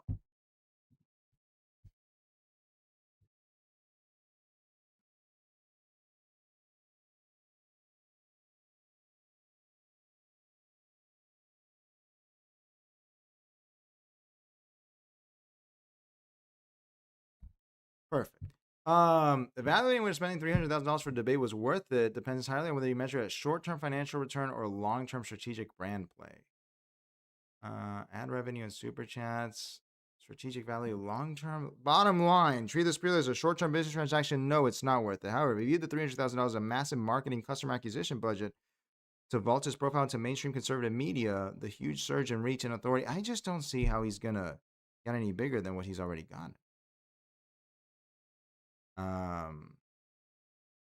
I don't know. I don't know who tunes into the Andrew Wilson show and goes like, this guy's a genius to really look up to. Because this whole thing is built around debate, right? And if he doesn't win the debate, I mean, let's continue here. Spent time in what most people would term to be the manosphere, talking about well, yeah. I debate against against feminists and red pillars. Okay. And a lot of the actual. So I'm a Christian ethicist. And I then always you take go the on to ethics Joe position. Rogan, and you're like soft explaining away why Erica had to take over Charlie's company when they don't have a parent at home. So now you're a feminist icon. Like you just go into the headquarters and you just shift all of your perspectives. That's a bizarre criticism. Like nobody's in the bigger girl boss position than you. Yeah, I'm actually no. You're in the biggest of the girl boss positions. Like you don't have to do this. Okay. You just do this. You could definitely not do it at all and be fine, right? But you still do. I would say that you are making a comparison that. All right, and that's what I wanted to focus on. This is what I don't see. Where if you see the agitation, because it expresses itself visibly, whenever you're uncomfortable, it has to find a way to escape physically beyond just voice. Look at this restless leg here. Be fine, right? But you still do. I would say that you are making a comparison that can. And this is at one speed. This is a very fast twitch here. Not be compared because Erica's husband was just assassinated in front of the world. Which makes sense why she would take the organization over. No, it makes sense why you would go home to your kids, just so you know. Wait a second. That's bizarre. Yeah, because they don't have a parent. They don't have a clammy hands. I don't see how you can win. I don't see how you win when it visually just looks so bad, because everyone else here completely relaxed, not moving around. Andrew clearly agitated. A lot on the line, 300K. This is a problem. In front of the world. Which makes sense why she would take the organization over. No, it makes sense why you would go home to your kids, just so you know. Wait a second. That's bizarre. Yeah, because they don't have a parent. They don't have a parent, and they've just suffered a trauma. You don't go into the office. You want to protect your husband's legacy, right? No. And you're trying to find some new normal. The legacy is his children, not the organization. It's both. No, yes, it is both. It's totally rational and reasonable to believe that it would be both Turning Point USA. That is part of Charlie Kirk's legacy. He worked his whole life for it. This is why people think she's sus. And his children. Now, for you though to say that anybody's a girl boss. Right? That's like the pot calling the kettle black. That came out of your mouth. No, that was you. You brought up girl boss. Girl boss came out of your mouth. Yeah. I don't see the Andrew Wilson argument at all. How is it not legacy? What even is this? Because this is now suspicious. Because even I, who came into this skeptical, I have my bias, obviously. I hate Andrew Wilson, but I'm like, Candace is a bit of a wacko. She's a little crazy. There's no way that she's on the right track here. She's kind of pointing something out, which is interesting, where how does this work? Why are you defending Turning Point USA so much? It seems like something that's very odd to defend. I don't think that in depth John D. Rockefeller was saying, let's defend the Rockefeller Foundation. It's kind of an odd thing. Yeah, it's your life's work, I guess, but the lady doth protest too much. I don't know. This really becomes a thing where CPUSA, for anyone that's not aware, we've talked about it before, is an incredibly valuable organization. It's very, very valuable. It's very important. Electorally for registering young people. And I wouldn't be surprised, I'm not claiming anything, I don't have any evidence, seeing from this the fact that Andrew Wilson, there's an argument that maybe he's imputing Candace's motives subtly and saying you're only here to destroy Turning Point USA because you have some sort of jealousy towards it. And it's like, okay, maybe that's true, maybe not. What difference does that make? Because isn't this debate about who killed Charlie Kirk? What does it matter if Charlie Kirk was killed by Tyler Robinson or not? What does it matter what happens to TPUSA? What does it matter what happens to anything else? I just don't see how this is relevant at all. What an odd thing to put yourself in front of. Do we watch a little more of this? Watch a little more of this. Let's get out pretty soon, everyone. It's getting late. I'm getting a little tired. I hate when this happens, when the OBS gives me issues. We kind of deboost things on YouTube. I think we got a smaller crowd than we had originally, unfortunately. Let's continue here. So in terms of Israel, I mean, what I've said is what I publicly have said here. I do think that at the end of this, we are going to find that Israel was involved. I do.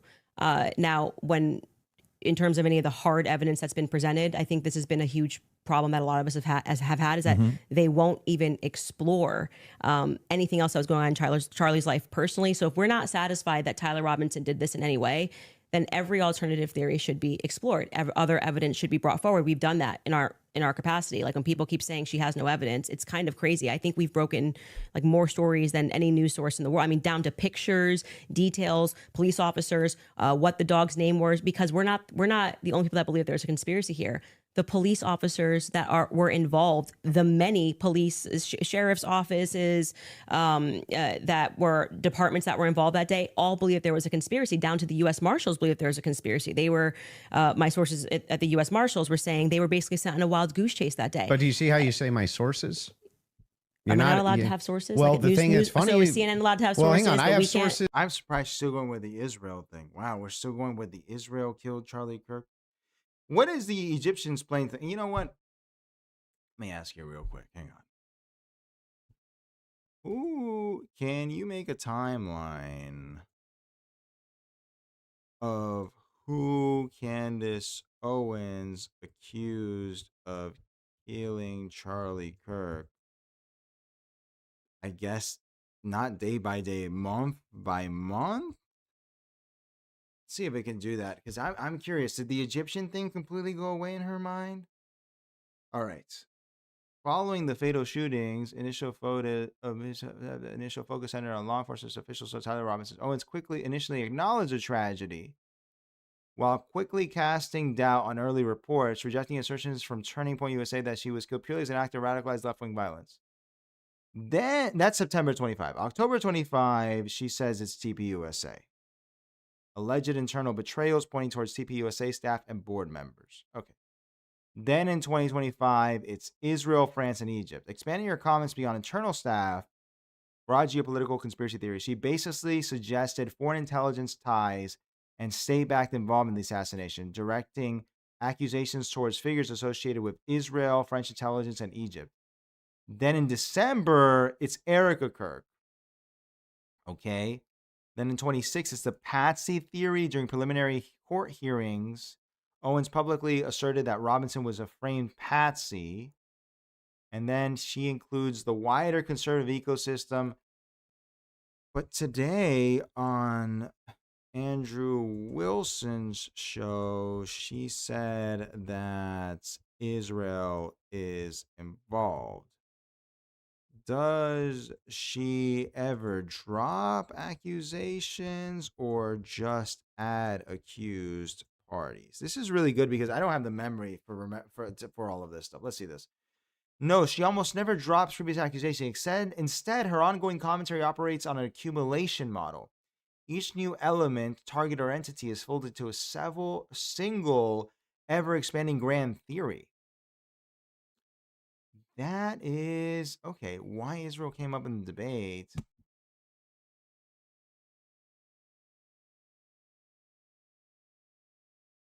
This is a fascinating, I don't understand this business model. This is, I mean, I understand Samotion. I know it's not your thing. That's fine, man. I don't really understand what the I'm trying to understand meta here because to me, I really see this as kind of not the end of the line of the grifting. Because Candace's numbers, I know they're not as good as they were before, but it seems like no one's ours. It's kind of like a peak of politics in some ways. At least the previous generation of hyper real, emotional, political people. This is really, I don't know what the point of this is. Because sure, it gets 1 million views. I feel like maybe 3 months ago, this is where I'm confused. Okay, they do this, right? This is a great idea, whatever. They just debate to make some money. That's fine. My question becomes that PBD did this debate like 3 months too late. I know Charlie Kirk is haunting us, but is it really that important still? Like, do people still really care? I feel like we're kind of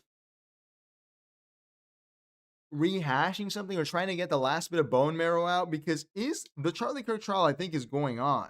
The Tyler Robinson one. I don't know. I think people are getting tired out of this here. And it's very interesting because these midterms, these are the least interesting midterms we've seen in a while. The most interesting election of the past year has been the Zoran election. It's fizzled out here in Florida. We were all very excited about this Dan Bilzerian crap and the what was it? And the fishback thing. None of that really panned out. Is there a return to apathy? I mean, do people really care? Because it's funny, like people say they cared about the Charlie Kirk thing. They clearly didn't. Because this has completely faded away and no one gives a shit about Charlie Kirk anymore. I mean, the trial's going on, right? Did anyone get punished? Did anyone get in trouble? No. Did President Trump care? So Motion says, Andrew Wilson can't even open a pickle jar. Should we look up the pickle jar video? Because I don't think we're going to get much more out of this. Let's look that up. If you want to Discord in, because let's check this out here. Let's look at Let's look at this. Let's look at this here real quick. This is a great clip to watch here. I'm supposed to open the pickle jar? I gotta grip it. Uh-oh, Andrew. If you can't open it either. Your hand greased the whole top of it. Literally slippery. Sorry, I'm supposed to open the pickle jar? Grab me a paper towel so I can dry the top of it off. You're the big, strong man. There you go. Come on. I can't grip the fucker. Like, I gotta have a way to grip it. I gotta grip it. Try it. You fucker. That bullshit. I'm supposed to open the pickle jar? This is, he reminds me a lot of Steve Bannon, actually. Like, this very schlubby look. It's the same kind of shirt. I don't know who this appeals to. I think there's a lot of money in the Russian Orthodox thing. That has to be it. Because, and I like some Russian Orthodox guys, right? Like Luke Wilson, I think, is Russian Orthodox. I don't know where he's been at for the past few years.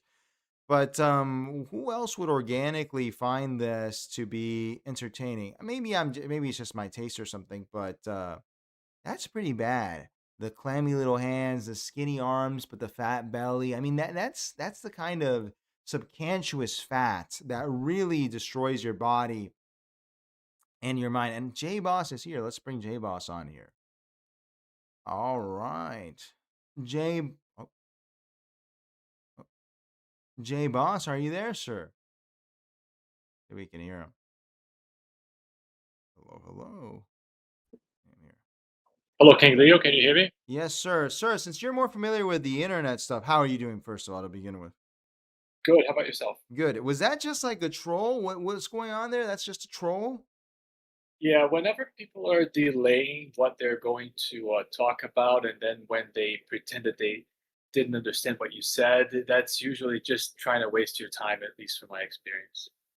Okay, I guess. All right. I mean, I don't really see what they gain out of that. I like trolling, but like when you get something out of it, right? Like when you're rage baiting someone or something. It's just hee hee ha ha. I wasted his time. That's all. Okay. All right. Don't Well, take it too serious. what do you have to say, sir? What do you think of this Andrew Wilson thing? If that's what you want to talk about. Yeah, that's exactly it. So I actually watched it live. Okay. And it was a huge disappointment. I watched it with with Brian Atlas's watch party. He was the guy from whatever podcast. Okay. Uh, Who's he rooting for? So he was rooting for his boy, Andrew Wilson. Okay. And there were from 7,000 at the peak to 9,000 people watching, but usually it stayed at 7,000, but it peaked at 9,000 watching along with him. I don't know at his own channel how many people, and I don't know if anyone was driving that as well, because by the way, he had a full team, including his wife, on the back. I don't know if you watched the host's introduction, but he said that each of the parties, so both the lady and Andrew Wilson, they had a team of 5 people. Did you hear that part? No. Wait, Andrew Wilson and Candace Owens both had a 5-person team? Yes, that they were on the background, I think on site, and they were able to. That's why I don't know. Maybe if you saw that, but at certain points, the host would say, "Oh, they have a video for you. Your site has a video that they want to play." Yes. Or your site has. That makes sense. Right. That makes sense. Yeah. That's what it was. And by the way, at the end, Brian Atlas had a call with Andrew Wilson. And Andrew said that he was, I'm going to paraphrase, but he said it was disappointed in his team because basically they fed him nothing. Wait, so was he not debating then? Was it like ChatGPT basically? Like his team on ChatGPT feeding him stuff into his earpiece or something? Well, his team basically was helpless. None of them could actually give him any arguments or effectively help him with anything to win a point over Candace's points. And so, and that's including his wife, by the way. And so he was thoroughly disappointed in their performance as well. He didn't get so much as to blame them for his bad performance, but nonetheless, he left it open for us to interpret that that's what he was thinking. Okay. Amazing, isn't it?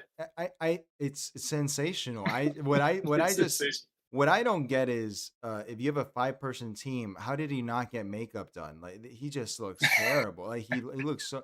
What is the point of this? Does this even matter? Is this a story not worth looking at? I mean, do you think this matters? I mean, it seems like it's 4 months too late. Yeah, I think that all of this is actually just a moonshot for Andrew Wilson. He's trying to propel himself into a more mainstream level of notoriety so that he can make even more money. I suppose that, and I was very surprised at what I'm going to say as well, but according to Brian Atlas, he's able to raise 70,000, that's 70,000 of dollars in his stream, one stream at a time. And that's how I suppose, he multiplied that by, by 4 or 4.5. And then he was able to accrue all of this money to pay Candace to have this debate, which I think is a sort of a simpish move. But I guess he was so hungry for the moonshot that to him it's worth it, which in the end, even though he didn't think that he made a huge, big performance, nevertheless, he did think that it was worth it at the end. Wait, I see it here. Hang on. He had a give, send, go here for it. No, hang on. I don't know if you can hear this. Hang on. Wait 1 second. Let me give. He made a 5-minute video asking for. Dude, this is pathetic. This is crazy. What? No, this is crazy. This is crazy. What? I know that you're not a religious guy, right, J Boss? Well, I'm religious in Stoicism. Right. I am properly Stoic, but I'm not religious in the Abrahamic sense. Perfect. But I think even you will agree with me. I think if Andrew Wilson would want to go even more mainstream, and maybe this is a wild theory, I don't know. Maybe I'm reading things wrong.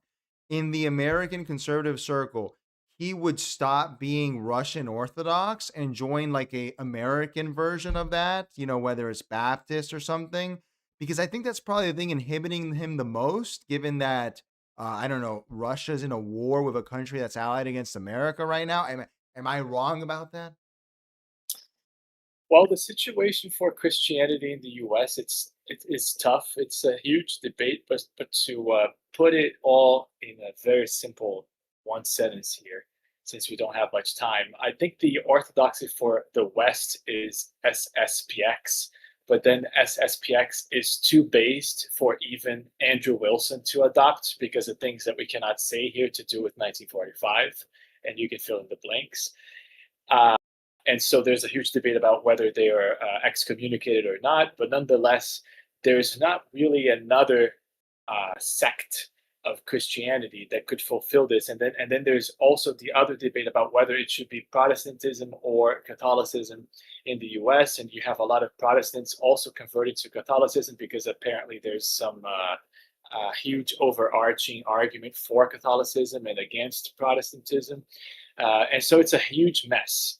I think that the SPX would be the best for the West for, I suppose, the 1945 reason. And that they have the goal to go there and make those arguments, but I don't think that the American people as a whole will ever adopt it, and so there's no hope for Christianity in any kind of orthodoxy or huge adoption in the U.S. I heard that it's even the Catholic thing where they were saying everyone's becoming Catholic, even that is starting to peter out because I don't know. There's earnest believers and everything, but, not to say we're in a Nietzschean moment, but we kind of are in some ways. And I can tell you one thing for sure, though. I don't think that Russian Orthodoxy is going to take off in Mississippi or Arkansas. I think that one you're going to be pretty weird in America if you're a Russian Orthodox. Yeah, he wants to be the Christian tough guy, and for that, you need to have some sort of orthodoxy. But then it doesn't work for mass adoption and to sort of convince people. But why is Andrew Wilson a tough guy? Is it because he smokes cigarettes? Is that like what is the tough guy thing about him? Like Or does he smoke cigarettes because he's a tough guy, right? It's the chicken. That's a good question, right? Yeah, it's the most performative cigarette smoking I've seen in my life. I mean, look at this picture. This is no, come on, man. This is, I don't know, grown ass man doing. I don't get it. It's just part of his persona, I think, and also he has this background of being a gunsmith, which I have to admit it is pretty cool. I didn't know that he was a gunsmith that became a debater. Yeah, he was a gunsmith that during the COVID, he got fired, and then that's how he went into the internet side of broadcasting. Why? Because he was too bad of a gunsmith, or because of something else? Like, right. Why would you be fired, right? I mean, guns are still manufactured. They actually sold the most guns in history during COVID. I don't understand. There you go. That dude. Bro, hang on. Is there a theory? Like, is someone funding this guy? Is something behind this guy? Like, what is this?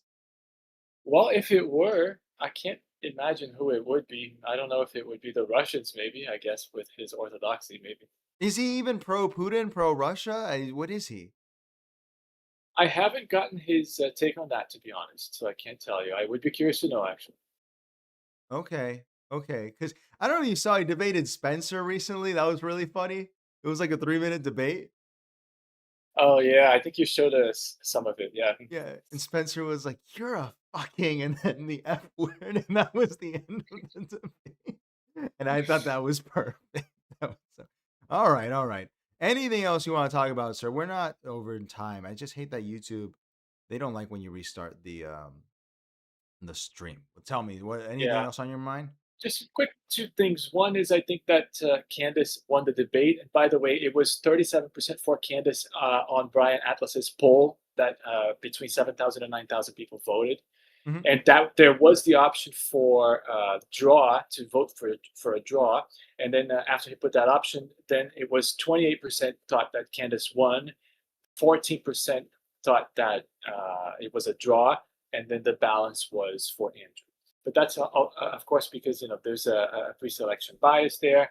But I do think that Candace won, and the reason why a lot of people think that Andrew Wilson won is because his bar was very low for winning. It was essentially to go there and get Candace to admit that there's no evidence for what she's saying. And that goes into the last thing that I want to say. But I wonder if you have any remarks about that. That was his goal, for her to say that there's for her to say that there's no evidence? And for him to classify his performance as a victor, yes. But so, and again, for the so is he a prosecutor or is he a debater? Because right, like, I just don't. Okay, I guess it's an epic win, man. That's so cool. We should also I file know, a right? bill for the end of the month or something. What is that? Is he a lawyer? Or what's he doing? It's quite silly. And then I also now want to say my last piece Yes. here, and then I'll let you go. But basically, I want to defend Candace just a little bit because I know that you were saying there, what's her timeline for accusing people and so on, and all these different sorts of accusations. A lot of people don't understand what she's doing, and so they cannot appreciate how smart she is. And here I am, someone of my persuasion, singing the praises of a black woman, but I have no problem doing that. I gotta give people their credit. And I don't know if she knows that. This is an informal name that I'm going to give you, by the way. So if you Google it, you're not going to find anything. But in philosophy, basically, we could call what she's doing interrogative critical rationalism. And that's when you put up models that are defeasible. I'm not saying defensible for Gary there, that he doesn't like my accent. I'm saying defeasible. And so basically you put models together with points that can easily be refuted, okay? And then you defend these things. These models don't have to have evidence behind them.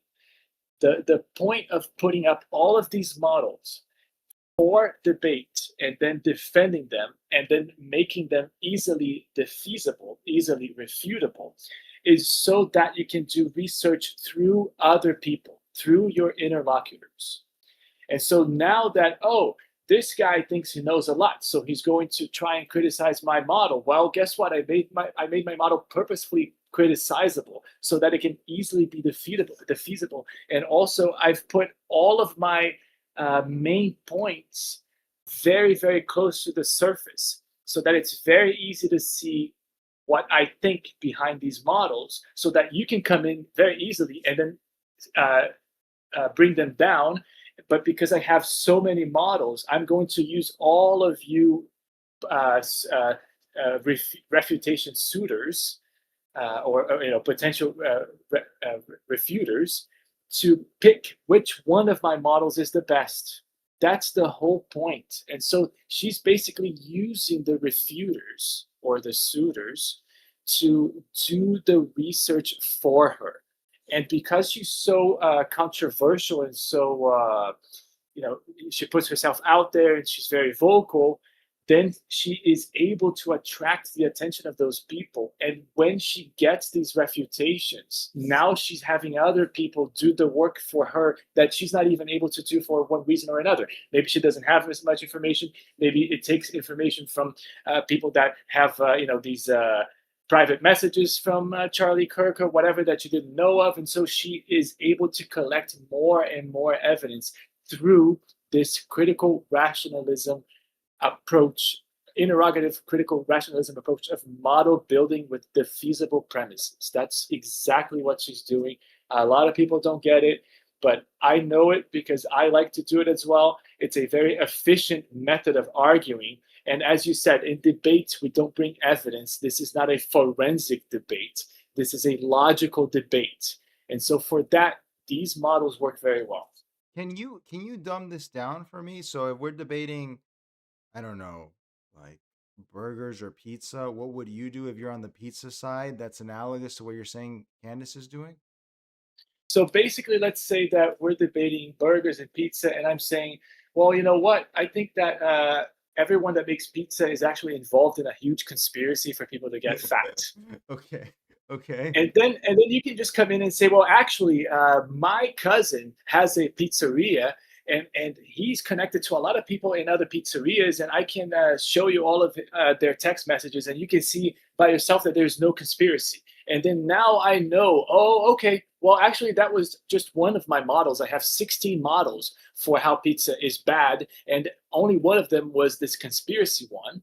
And the other one, it's that actually carbs are super awful, and then sugar, becomes carbs as well, and whatever. And so then you can try and refute that other one, for instance. And so the point is, I put all of these models up. It doesn't matter; they don't have to be coherent with each other. They can be completely separate with regards to why pizza is bad and why pizza is making people fat.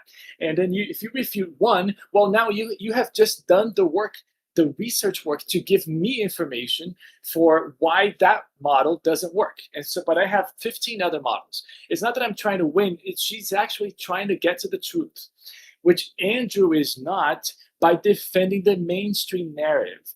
Who wants to defend the mainstream narrative? There's nothing in it. We already know that's the government narrative. They don't need a spokesperson for them to go around and say, oh, this is what the government said, but I believe it because that's what the government said. No, in fact, what we need as people who need to doubt the government is people like Candace, who put up these models and then, just like a mousetrap, attract people who potentially have the information to shoot those models down so that we're left with the best model to explain, which is a method that the government didn't care to go through.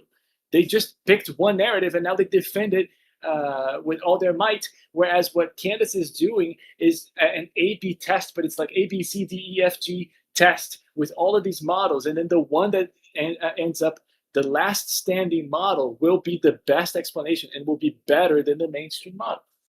Oh, hang on. So does she have an actual idea of what or she's just doing like a Socratic seminar? It's more than Socratic. She's just building these models. She doesn't care which one ends up winning. She doesn't have an ego attached to the points she's making. She simply understands that when you make an argument, and this argument is composed of several arguments, which makes up these models that I'm talking about, then that acts as a mousetrap for people who have the refutations.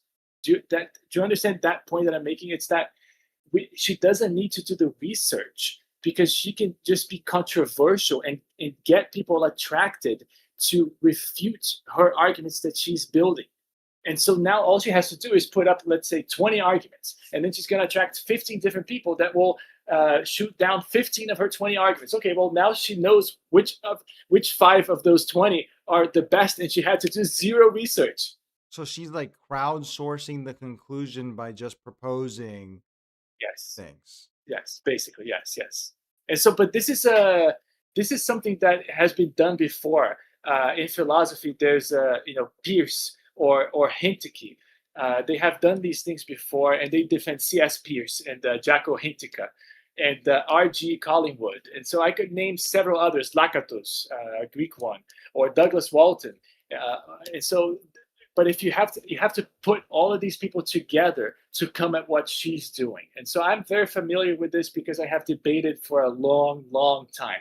But the point is, this is something known in philosophy. It's not that well known that you can type interrogative critical rationalism on Google and it's going to know. It's not going to know.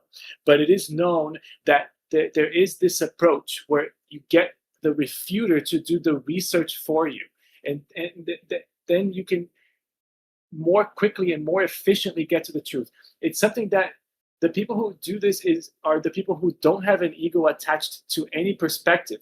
And they simply want to get to the truth, whatever the truth is. They're not interested in saying, oh, I was right. She's not interested. She can be wrong 20 times. That's why none of this, she was wrong about suggesting the French or the Israelis or whatever. She doesn't care. She's not going to be shamed by this because what she's doing is bigger than this. I can give you the names again. It's Douglas Walton, Lakatos, R.G. Collingwood, Jaco Hinteke, it's a Finnish name. Yeah, if you could send that over by email, man, I'd appreciate it. I will send you. I just wonder, though, do you think, what is her motivation then? You actually think she's trying to get at the truth?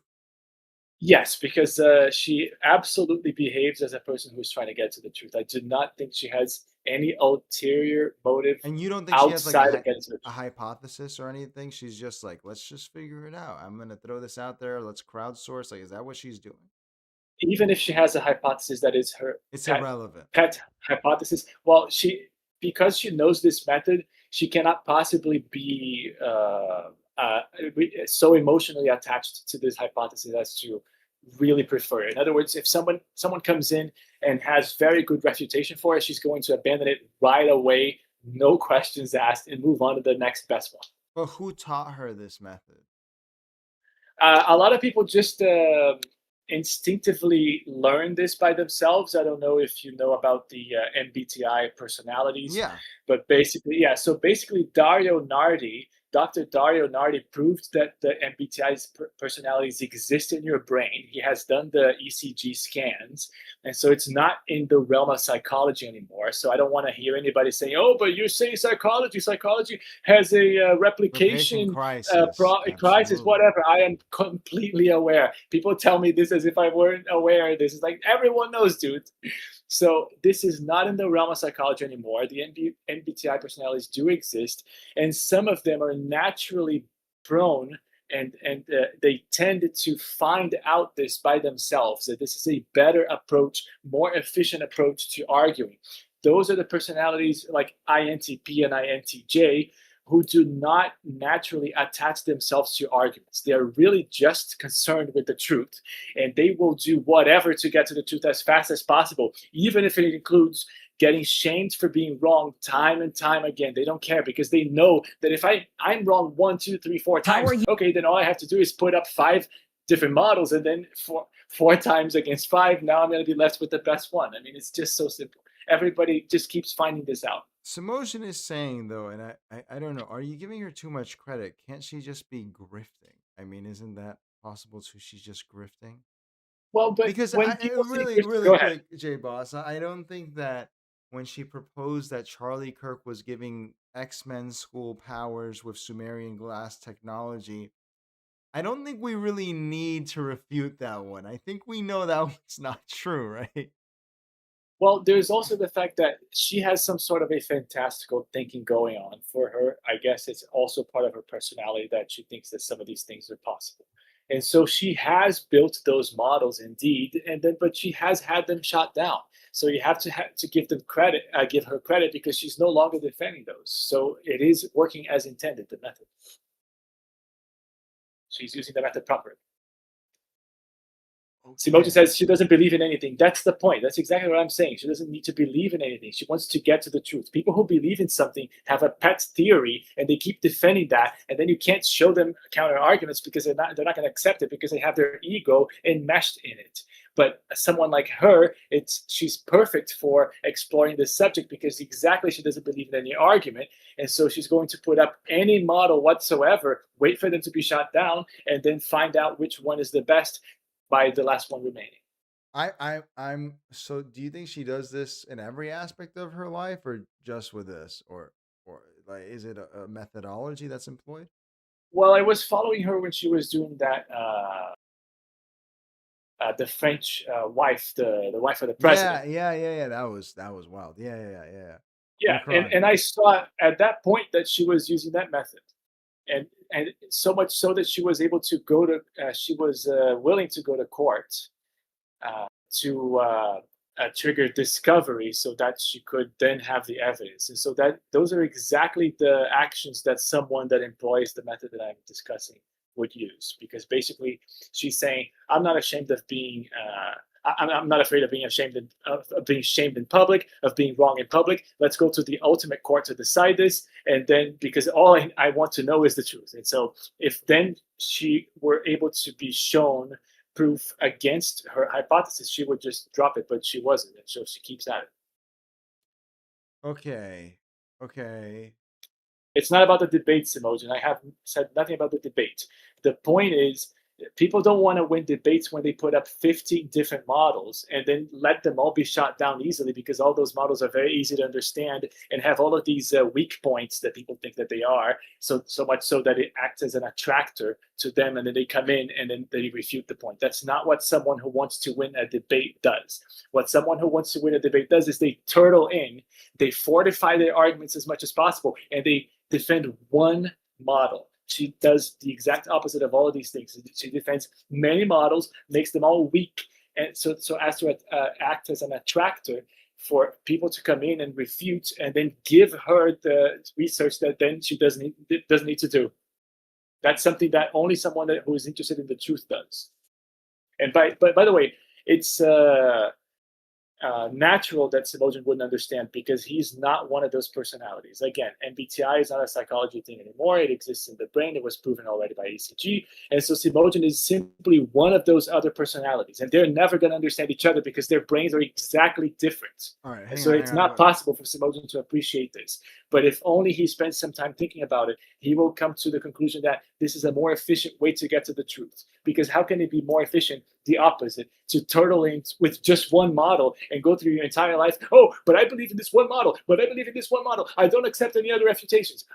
Versus what Candace is doing. I don't care about any of these models. I have 20 models. Go ahead and I'm searching for all the people who can refute. I'm going to make a huge show. I'm going to be hugely controversial, get millions of eyeballs so that they can all refute my models really quickly so that from one week to another, I can completely change my opinions and get closer and closer to the truth. I mean, we all see her doing this week after week. Come on.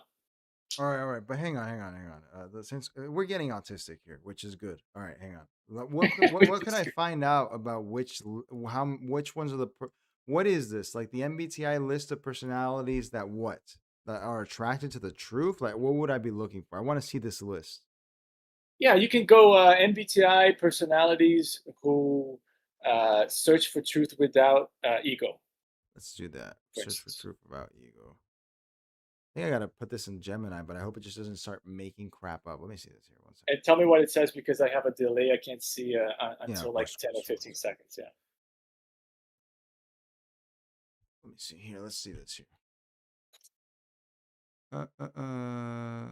Extroverted. Oh, okay. Pre-existing. So the quality maps are earlier. Extroverted thinking. Yes. Extroverted thinking. Exactly. All the personalities that will have this component called extroverted thinking. Basically, what is extroverted thinking?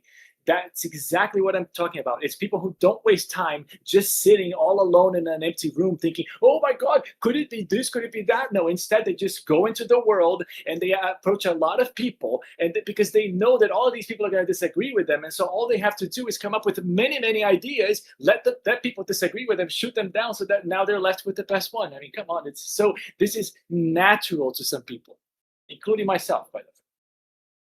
Okay. See, the INTP is at the top of the list. I am INTP. So, that is completely natural to me. Why would I waste my time doing my own research all alone in a dark room? Just go into the world, offer a bunch of models, and then people are going to try to refute them anyway because all of these argument models act as mousetraps for people. People love to disagree with you online, and so she's just using that as leverage. Okay. I'm gonna read about this. It's too obvious to me. I mean, and I saw her employing exactly this method ever since that wife of the French guy. That's interesting. Okay, I'm not on here because I'm the ENFP, so I don't. Okay. Yeah. But also, you're not big on debates, so it wouldn't be there. That's true. I'm just curious because I don't have any. I'm not really married to any models either. But you're right. I don't debate them. I don't really care about finding the. By the way, I know people who are ENTP. They're usually how do you call them? Not freelancers. It's I forgot the name. I'm on 2 white monsters. Entrepreneurs. And they also like to think out loud, and they have these wacky arguments that they argue with you. And ISTP was my father. And he would also argue exactly that way. He would just put up completely stupid theories, and then as soon as you shot them down, he said, "Okay, well then I don't think about that anymore." ENTPs are debaters. We should kill these people. No, I'm kidding. Obviously, no. Is this what Charlie Kirk was, an ENTP then? I don't know his personality. You can ask at Google. I don't know actually. Yeah, that's a good question. Hang on. Wait. What was Charlie Kirk's MBTI personality? Let's see. Yes, here. So Mojan, by the way, if you want to come in, man, you can come in through the Discord if that works for you. Do this here. Charlie Kirk was not publicly listed. He was either trying to place an ENTP or ESTP. So, like you said, ENTP, right? Okay, so there you go. So ENTP is a possibility for him.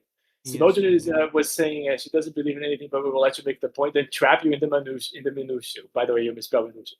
So it's not trapping you in the minutiae. It's that when she gets someone attracted to one of her models, then she's gonna interrogate them. That's why I said from the beginning, interrogative critical rationalism. She's going to then interrogate them to try and get all the best evidence that they have so that she knows exactly if that evidence can really shoot down that model or not, because she needs to make sure which model is the best.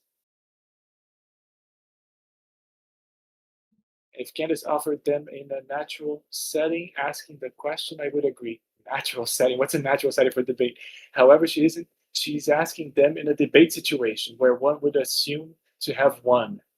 That doesn't make much sense. I mean, the natural setting for hashing out these questions is a debate. So it was Andrew Wilson's fault for not having enough evidence that would convince us that the mainstream is correct. It's nothing to do with Candace. Candace is putting up models for people to shoot down. And for Wilson to then go there and say, oh, you don't have evidence for your models. It's like, yes, Wilson, that's the point. It's like saying, oh, you don't have any rats in your mouse traps. It's like, yes, dude, the mouse trap is to catch them. I think Samojan might have called in. Let me see here real quick. 1 second. Yeah. 1 second. Let me see. No, I don't think he might have called in. I think so. Samojan, let me check here. That's definitely call in him. Samojan. But you guys won't be able to talk Samojan unless you get on the Discord. You get on the Discord, we'll be able to talk all together. I can open it up, but you won't be able to hear each other. Let me open it up for him. In worst case, I can translate. All right, Samojan, phone line's open, but Discord would be better so you guys can talk too. And just go into the waiting room and I'll put you into the on-air section. Up to you. Try for a three-way call. I suck at English. No, you're good, Samojan. It's just better if you do it on the Discord. Like, yeah, get in there. That way you guys can talk back and forth. Don't be ashamed that I said that you misspelled it. Yeah, but then you corrected yourself. Exactly. Venusia is barely English, right? It's Latin. MBTI is real, by the way, man. I agree with you. You know which one's crazy is there's one of those personality tests that has neuroticism. You know which one I'm talking about? The Ocean 5 or Ocean or Big 5, yes. You know, neuroticism is real. Like, that's a real one. Yes, it's really bad. It's really, really bad. Hang on here. Samojan says link. But Samojan is in the Discord, right? Yeah, I've seen him there.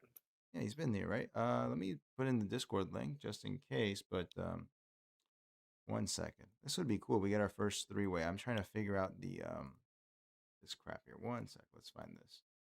Where is this? View your channel. YouTube Studio. Okay, cool. Let's do this here. Moses, don't mind I suck at English. No, this was yesterday. All right, let me find the Discord link.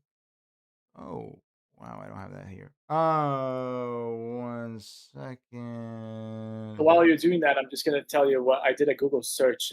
Google wasn't answering me, so I put Google, comma, and in the beginning. By the way, that's a tip for people. So if you just say Google, comma, did MBTI get proven to exist in the brain by Dario Nardi? It answers, according to award-winning UCLA professor Dario Nardi, there is scientific proof that the 8 cognitive functions, those 8 cognitive functions are the components that make up the 16 personalities, described by Carl Jung and referenced in Myers-Briggs theory, actually correlate with brain activity.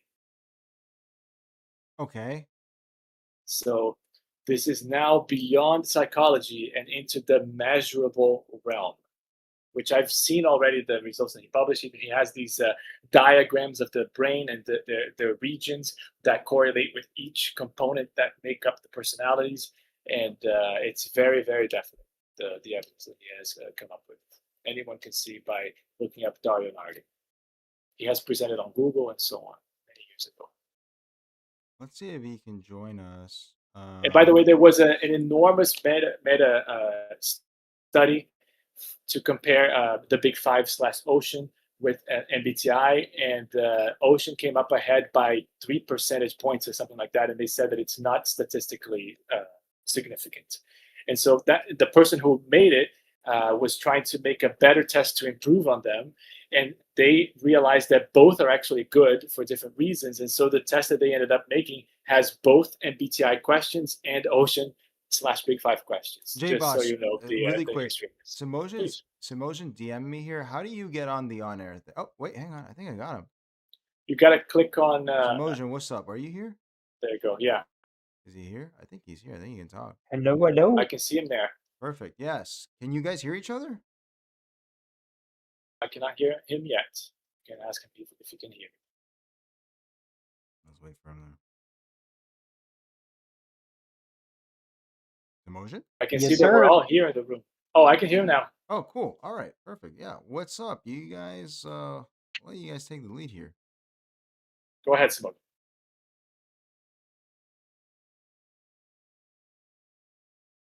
Yep, I'm on go there. ahead. Can you guys hear me? Yes, I can hear you now.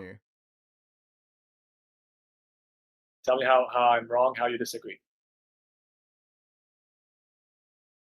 Oh, this is getting awesome. It's not that I necessarily disagree.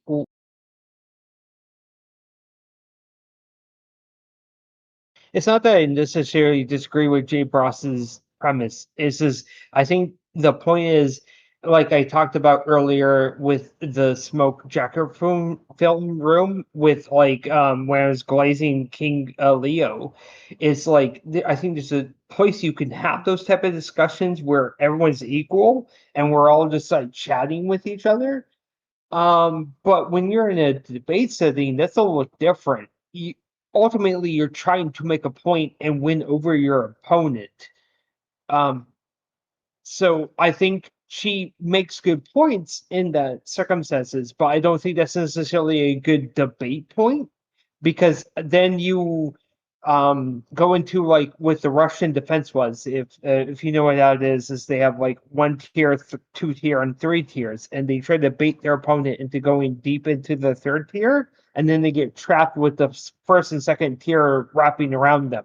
So I don't necessarily think that might be the best debate tactic. It's more of a like, hey, I want to learn about something, but I'm not sure if the other person learns anything from it. Right. So I completely understand what you're saying. And tell me if I'm wrong in what I'm going to say here, or if you disagree. But the way that I learned this in philosophy is that there's at least 2 kinds of debates in terms of the foundational way that we can split them apart. And so one is the rhetorical one that the sophists, and it wasn't a bad word yet, but that the sophists in ancient Greece taught, their schools of sophistry, cynicism and so on. And basically they were teaching people how to win a debate, just like you said, because the point was to train them to be lawyers. All right. So Cicero was a lawyer, for instance, and the point was to ultimately, that was the apex of their career, is to become lawyers. So that's why you want to know how to win a debate. Now, that's the standard debate. The other side is dialectic. I don't know if you've heard of that before, but the point of dialectic is to have a collaborative, even though it's adversarial, but the point of both parties is not to win, but it's just to get to the truth. That's the kind of debate that Socrates kept trying to engage people with. And for instance, when he talked to Euthyphro or when he talked to Menon, but sometimes these people would get frustrated at the end of his dialogues. And so they would get frustrated because they saw that they couldn't win because he wasn't setting up something that could be won. That's why he kept on asking questions. So as you can see, if you keep on asking questions, you're not really trying to defend a model. You're trying to get to the truth of something. And so there's the standard rhetorical debate that we could call rhetorical versus the dialectic one. And so I agree with you that for rhetorical debates, the point is to win, but the personalities that we were talking about, like the INTP and the ENTP and ISTP, they're not interested in winning because to them, not rhetorically at least, because they don't care about what other people think. They're glad to be shamed in other people's eyes so long as they can get to the truth, because to them, to get to the truth is the winning. And so that's why they therefore engage in dialectic debate versus standard debate. Tell me where I have gone awry. I agree with Candace Owens wanting that level of debate, Andrew Wilson debates OnlyFans models all the time, man. He is not interested in having a good faith debate. He's not interested in having an intellectual debate. He is only interested in proving that he is right, you're wrong. I can make a clip farm from this moment and put it up on my YouTube / TikTok. That's what he's interested in. I view Andrew Wilson as the lowest of all mankind, I can quite honestly say. So I think maybe Candace Owens said that in good faith and wanted a good debate, but Andrew Wilson is not there for a good faith debate.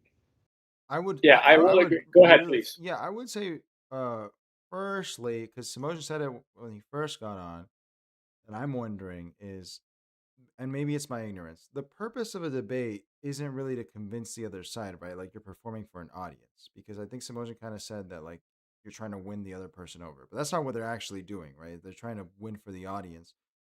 But secondly, I agree with his rebuttal here. I'm not even sure we're disagreeing because now I'm confused, J Boss, because you're kind of saying that Candace Owens agreed to this because she wants to find the truth. Is that what I'm getting that you're implying? Yes, yes. She's always about that. Dude, but like what Simone is saying is true, where you don't agree to debate Andrew Wilson and expect to get to the truth because Andrew Wilson is a retarded asshole, right? Like we don't want to Andrew Wilson's not going to help you out. So why would you agree to it unless maybe it's kind of useful? I get what you're saying. Like more people will see it and maybe research. No, but that's why she had to accept. That's why she had to accept $300, $300,000 exactly. It's like the ugly guy goes to the strip club and then he pays the strippers because there's a -1 to him, right? It's the same thing that Andrew has to do because nobody wants to argue with him because he just wants to win, and so that's why he has to pay people to argue with him. So I actually have some background on this. One of the other challenges, because I'm military, I follow Valhalla at VFT, who's a former Green Beret, and he has one of his fellow Special Force members, I'm not sure which branch to be honest, wants to debate Andrew Wilson and is actively trying to debate him, and he refuses to debate him, which is why I think this is all really funny. Yeah, he knows that some arguments he cannot win, and so he's going to reject some debates. And the only kind of person who rejects some debates are exactly the rhetorical debaters. For instance, when King Leo said that it's not about winning the other side, it's about winning the audience. That's why I said that the apex of the rhetorical debater is to be a lawyer. You're not trying to convince the other side, right? You're not trying to convince the other lawyer on the other side. You're trying to convince the jury. You're trying to convince the judge. You're trying to convince other people. That's the point. That's the performance. Hang on. So King Leo's totally right. But what is J-Boss? What is even let's just look at his whatever stuff, right? Yeah. What is the point of that? I don't think he's convinced any OnlyFans model who tunes into the whatever podcast to stop doing OnlyFans. He's actually convinced me the other ways that I want like more OnlyFans models and like Bonnie Blues because they're like the real heroes of this world. Like, is it just for like a bunch of guys that live at home? I don't even know what it is. Like people that it just seems to me like Schadenfreude, right? Like it's like, oh yeah, like he showed her, you know. No, but maybe you need to watch more King Leo because he does convince models. I mean, you know about Nala, and she at least half converted, and that there's bitch other people. Is grifting.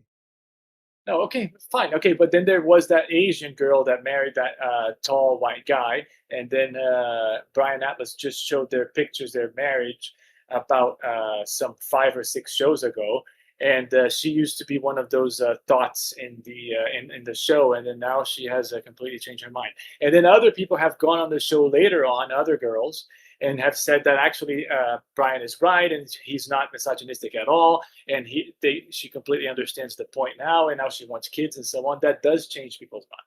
Now, it does take a certain personality to be able to be convinced of another argument to begin with, and so of course you're going to see all of these NPCs who are never going to be convinced otherwise. But the people who are actually willing to listen are going to be passive of convincing us. Okay, but now you're describing like a guy with a Jesus complex where he's going to go out there and save the hoes or something. Like, what?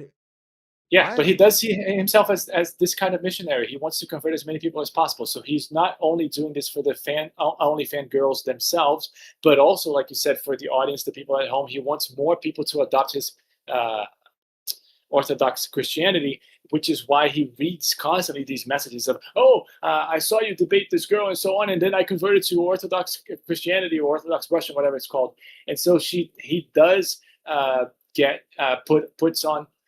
put on the laurels on his own head for achieving the conversion of his audience. He does do that. So he's a missionary? Yes, he is. I mean, at least informally, in this sense that he wants more people to be converted to Christianity. Yes, of course. You can see that by his actions. I'm sure he's repelled just as many people from Christianity by being a disgusting, ugly man. But in his view, those people are not convertible. Go ahead, please. Yeah, but my point is the few times he's actually had some intellectual women on there who can debate him on the points, like the jar lady, he crumbles. Like, he doesn't actually have any points for them. So why would he debate them if his point is a missionary work? But why would then he actually try to debate any, like, then there's the other one who's also in Jubilee a lot. There's like 3. Like, I'm not saying there's a ton. Like, I'm just saying, like, he's had some fairly smart women on there that I would be intellectually like, oof, I don't want to debate you. But like, and then when he does have them, he crumbles, and I'm like, what's the point of this conversation? What are we actually trying to debate here?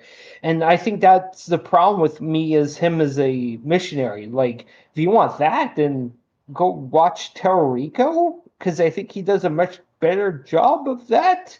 Well, so first of all, this is a way for him to make money, right? So he's not going to recommend somebody else. He wants to make money this way because he doesn't have his gunsmithing job anymore. But the point that you're making about he goes on and then with some girls he ends up losing so badly, I completely agree with you. And it goes back to what you were saying before, that he's only interested in winning. He's not arguing in good faith. I have seen his marathons. I always forget what he calls them. It's like fight rage, whatever he calls it. But he does these marathons at night, and then he goes on a TikTok, and then he finds people who are open for debate, and then he debates them. Well, in those situations, you can clearly see, Simoja, that you're completely right. He does not argue in good faith.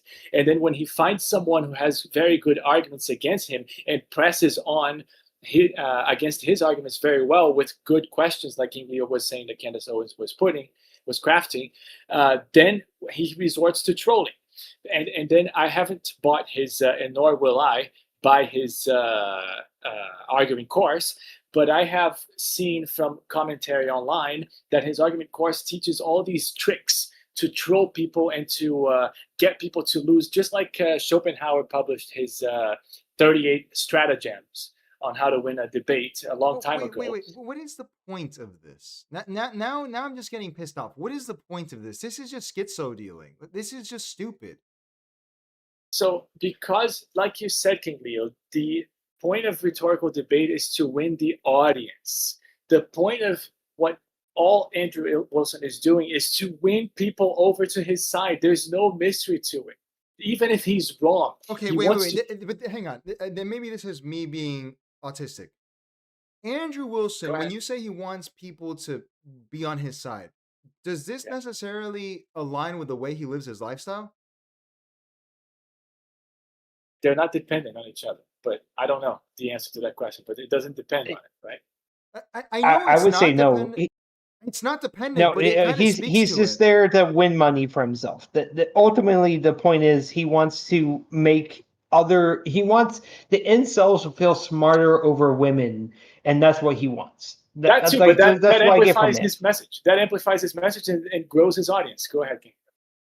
No, I agree with Simoja, because listen, I understand what you're saying, J Boss, and like maybe it's not dependent, but this guy, everything is fake about him. Everything is simulacrum. The manliness, all of this. He's a fat, schlubby guy with clammy hands who has anger issues, married to some like 3-time baby mama, no kids of his own, stepson dies of negligence. Maybe if people, I don't know, like if he doesn't believe what he's saying because he's not living it, then he's a total sociopath, right? And if he does believe what he's saying and the way he lives his life is okay with what he's saying, then why would I listen to Andrew Wilson? His life seems like hell. It seems like, why? Listen, nothing against a widowed woman. I don't want to kill my son with negligence, which is what not Andrew Wilson allegedly did. Do you see what I'm saying? I don't know if this makes sense, but like, what? This So is let even me more put it. confusing. No, it's not. I'm going to disconfuse it right now. It's not a word, I know. So, does a lawyer need to believe in his case to defend it? And then, moreover, does the jury need to care that the lawyer believes in his case in order to listen to the lawyer and to be persuaded by his arguments? The answer to both of those questions is no. All of those things are completely detached. And so Andrew Wilson has his religion, period. That's a separate thing, containerized, compartmentalized. And then now he wants simply more people to get at his religion. Well, he found a way to do that while making money. It doesn't matter that those things are connected, because I'm going to give you an example. He goes on these trolling shows. He trolls people who makes good arguments, and then way more than half of his chat agrees with him, cheers him on, and says, "Yeah, those B girls, the B word, they're awful. They don't know what they're talking about. Yeah, you showed them. Yeah, you trolled them right. Yeah, because they deserve to be trolled in that situation. Blah blah blah." They don't care that he just evaded very good questions that he could not answer with his panoply of arguments that he supposedly has. Instead, he just resorts to these trickeries, these stratagems, as Schopenhauer would put it, because the point is to rally his audience and to grow it even more. Just like a lawyer doesn't care if this is actually true or if he actually believes it. It's completely separate, devoid of any meaning. He just wants to go there, put on a show for a bunch of jurors, and then jurors, and then convince them. That's it. I don't see the confusion here. Tell me where the confusion is. And by the way, I don't like him. He's a piece of shit who lives a piece of shit life. Yeah, but we agree tries on to that. convince other men that he's not a piece of shit and that he's actually saying good points, and his audience believes him because they actually don't do any research. That's basically the TLDR. That's what I can't get past. That's J Boss. I'm serious, dude. I can't get past that. His lifestyle does not align. At the bare minimum, Andrew Wilson is encouraging his audience of young, and I don't like saying this word, but it's probably a bunch of young incels, a lot of them, to chain smoke cigarettes. Is that? I'm sorry, I forgot the part in the Russian Orthodox Bible where it says we chain smoke cigarettes. I don't know, like these lifestyle choices. It's like, I don't know, like the gay Republican or something, like the guy who's secretly gay, like but he's doing it openly, and you're like, okay, so what the fuck are we doing here? No, so everything is it's correct, and by the way, all of you are correct, and I agree with you. I don't like this guy. That's why I was cheering for Candace. I like the way Candace thinks. I don't like the way that this guy thinks. He doesn't think. He's a rhetorical guy. I'm for dialectics, and I'm therefore on Candace's side. So you guys don't have to tell me about how awful he is. I completely agree with all of that. There's no disagreement for me. The point is this. I'm going to give you an example with another guy. Matt Walsh just put up a video very, very recently. I think it was yesterday or the day before, defending alcohol, that people should drink alcohol, that he's concerned about people not drinking alcohol anymore. And so it's the same thing about Andrew. It's a perfect parallel with Andrew Wilson saying, oh, you got to smoke because that's what a badass does, and you can be Christian and smoke. And even though he has done all of these bad things in his life, if you just approach him with that kind of argumentation, he's simply going to say, oh, but Christianity is about forgiveness. And in the Bible, it says that you cannot badmouth a widow, or you cannot badmouth someone who is trying to build a family from parts of other families and so on. And so he already has all of these defense mechanisms. And Matt Walsh, just the same. That's why he's so confident to make a video defending, basically being a spokesperson for big alcohol, or big liquor, whatever you would call. And so those are completely obscene, far out arguments that these people are doing. But they can do that because they know that they're going to rally the exact people who think like them. So it's a very narrow mindset that they have. In other words, they cannot help but project their own personality, and therefore they're going to rally people who are exactly like them, which is why when he trolls people so clearly, it's only like 10 or 20% of his chat saying, I don't know, Andrew Wilson, I think you're just skirting this debate. I think you're just trying to avoid it. But most of his chat are like, yes, troll them, exactly. It's like, what is the point of this? I thought it was a debate marathon. Why is everyone in the chat cheering for him to troll people who he cannot argue against? Because that's the way to rally people. That's what he does. That's what Matt Walsh does. He wants to say, oh, it's cool to drink alcohol. Let's do it. Yeah, let's be these guys. We are macho Christians. Exactly. These people who don't drink, they're just a bunch of sissies. They want to smoke weed instead. Oh, this is so bad, blah, blah, blah. And so it's always these predictable kind of personalities because they're like these, how do you call it when the animals circle each other? Herd mentality. And these sort of very orthodox or hurrah Christians, they are all about the herd. That's why they call themselves what? There's the pastor and there's the sheep. They call themselves that. So they want to be the mainstream. That's why they need to smoke. That's why they need to drink alcohol. I mean, this is easy for me to see. Tell me where the confusion remains. I don't know. I'm having like some Jonathan Haidt thing, dude. But I just you explained this to me, and I kind of get it. But I'm gonna go. I'm sure Simone's saying same thing, where it's like this is very intellectual. I think that Andrew Wilson should be removed from society. Like, I don't think this is a good person, and this is clearly bad. I'm so disgusted by him, physically and rhetorically. I think he's terrible. I think he's the worst. I don't know. Are you saying that he's doing this for money? Is that what you're saying? In some ways. Yes. Okay. Yeah. Yeah. It's a simple. So let me dumb down what J Boss says because he's talking at a very much higher level and he's talking about very eloquently. Let me dumb this down so everyone understands. Please, he talks to the lowest common denominator of men who have nothing. They're living with their parents. They cannot get out of that. They work their job. They come home. They can't get a girlfriend. They've been trying. They still can't get one. They're very frustrated. Then he goes online and they see that these women can easily get these OnlyFans and they think they make way more money than them and they're very frustrated. And they're like, I hate these women because they make all these hundreds of thousands of dollars on the OnlyFans. And then he goes online and he gets to easily tell them they're fucking stupid. And of course, they're probably not that intelligent because, why else would you have an OnlyFans? Yeah. So they feel validated because they then think in their basement of their parents that they are smarter than these girls who were exposing every bit of their body for OnlyFans. Yeah. And the thing is that is Andrew Wilson's market. He exploits young men for those reasons. And that's, I've talked about this a few times. Like, this is why I think we need to get better because economic reasons basically are fucking over young men. And that's the reason why I'm, for the Democrats, unfortunately. And so because of those reasons, Andrew Wilson has a goal into them. I mean, you could add Asmongold to this too. Asmongold lives like a fucking roach. He literally was scraping his teeth on his bedroom walls because they were fucking bleeding.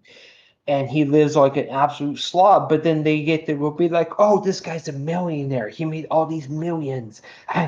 Maybe I can be an Asmongold one day. And that's what they dream. Like, that's what they really think that, like, maybe if I did a podcast, maybe if I created a channel, maybe if I did this, I can make it big on YouTube. I don't even think it goes that far. So this is what I find so bad about these people because I agree with you and I feel for the guy you're describing there.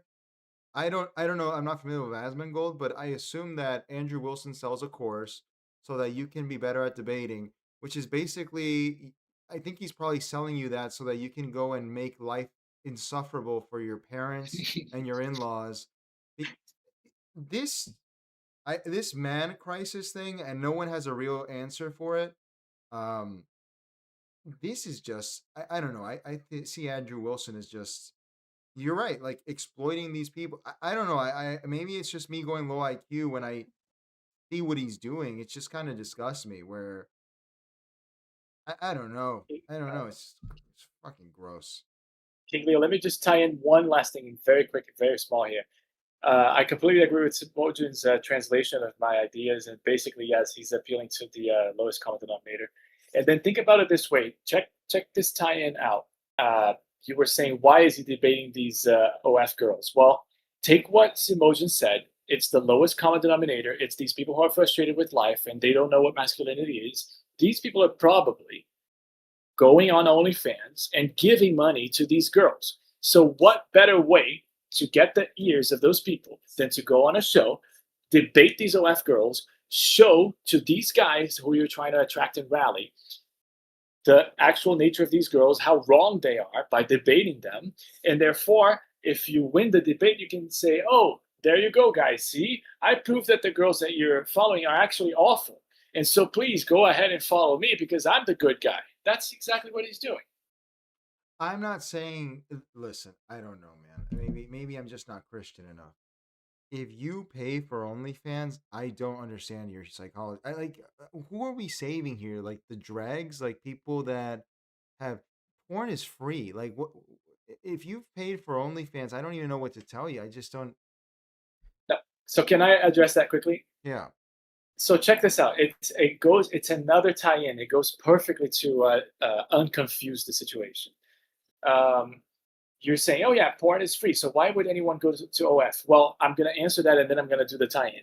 The reason why people go to OF is because they want this more gay thing, which is to have a relationship with the girl. I want to just talk to them and I want to feel heard. And so exactly those kind of people are the people who are going to be attracted by someone like Andrew Wilson putting on these strategies by saying, I'm the tough guy. Can you tie it in now? See what I'm saying? That's okay. That's pretty crazy. Yeah, I can definitely see that. That's fucking wild. I can make it even easier. Please. Why do I donate to King Leo? Why do I give him subs? Why do I give you donations? So I can come in and talk to you guys. There you go. That's as simple as it is. But I mean, also Opposite that's showing support for the show, right? Like that. I hope you guys know that money goes towards the show, right? Like it's like Yeah, no, it's a different purpose, but the ultimately does what the guys are thinking is if I donate money towards you, I can get to talk to you and do that stuff. I'm not donating money to thinking I can get explicit pics from you. I'm more interested in debate and talking about topics and everything else you do. Yeah, the point is kind of the thought behind it. Like it's very similar. It's more the end goal is I'm not interested in that like earthly things. I'm more interested in debate and talking about subjects. Right, we're doing this without an ulterior motive. Those people with the OF girls are doing it so that they can try and get laid by ingratiating themselves with them. But here we're doing it just for the action of actually having conversation. Hang on, wait. Is the guy who donates to the OnlyFans girl think he have a shot with her at some point? Oh yes. Oh yes, 100%. No, 100%, dude. Yes, 100%. See, we both agree on that, King Leo. Come on. 100%, man. It's obvious. But dude, I'm not even joking. They honestly do. It's called thirst. It's called being thirsty, right? But these girls, I assume, have like at least like 1,000 followers, right? At least. And they have to hide their boyfriends. They have to hide that they have a husband, and so on and so forth. And when they go on Brian Atlas whatever podcast, then Brian asks, "Oh, are you in a relationship?" "Oh, I don't want to answer that." "Oh, why?" "Because you're going to make all of your watchers run away because they don't want to watch someone who is in a relationship. They want to watch someone who they think they have a chance with." Or even worse, you get some guys who want to have that NTR experience where they want to know the woman's in a relationship and they think they can cuck the husband. Right. Even worse. Is, I know too much about the internet. No, dude, because I don't understand I literally think it's like some sort of autism because I guess girls were mean to me when I was really little, so I never really developed like the Disney idea. I like women, obviously, but I don't know if it's people. Disney also fucked up the West's mind, you know. Yeah. So like they have this romantic notion where I don't hate women, I like women, but I'm not like you know. I have a very practical view. Like it's at the end of the day, marriage was always at the end of the day, marriage was always a business, right? That's what it was. It was finding someone who was compatible that could help you manage finances and everything. These guys really want like a girlfriend experience. Do they even want the sex? This is an interesting conversation. Do they even want the sex? I think they want a That- Disney-like experience, but I'll let Simogen answer. That's actually debatable. They might just want the experience of having, or like, I think a lot of young men, particularly, are very affection starved, and they may not even want the sex. They just might want the attention of a girl because they never had one. But, like, I was a very sheltered young man. I was very nerdy growing up. My family owned a land center, if you know what that is. So when I grew up and then started dating, I had a very, very hard time because I couldn't physically talk to girls. Like it was very hard those first 4 years of trying to date someone. I never made it past the first date low. And if I was super lucky, I made it past the second. It wasn't until I met my wife I made it past the third date, but then I even had a lot of struggle. But my wife was a Disney princess girl. She watched Blood In, Blood Out. That was her favorite movie growing up. Right. Simogen is totally right. Completely agree. Make his words mine. No, this is wow, this is really bad. This is I don't think They want the Disney experience. They want to be in love. They want a princess. They want to pamper them. They want to buy them everything. They want to spend all their money on them. This is a new like to buy their dysgenic. attention. This is a new Yeah. dysgenic type of man. Like this shouldn't exist. Because my It's question, it's the internet. but my question is always, and maybe it's like more of a Latin thing or like European thing. I'm like, you guys, you like, there's like the massage parlor, right? Like, that you have. I'm not saying it's legal. I'm not saying it's good. I'm just saying, but you if you really wanna, you just do that. But I don't think they do that. They want to ingratiate No, they're too themselves by the cowardly. attention. What? What is? Yeah, they don't want to do that. No, that's too much. They can't even talk to woman in real life. Like you gotta really understand. So I deal with this with my nephew, and he recently was dating this girl. She was like 8 years older than him, and he literally told her, I think maybe joking or not, but told her he wanted to marry her.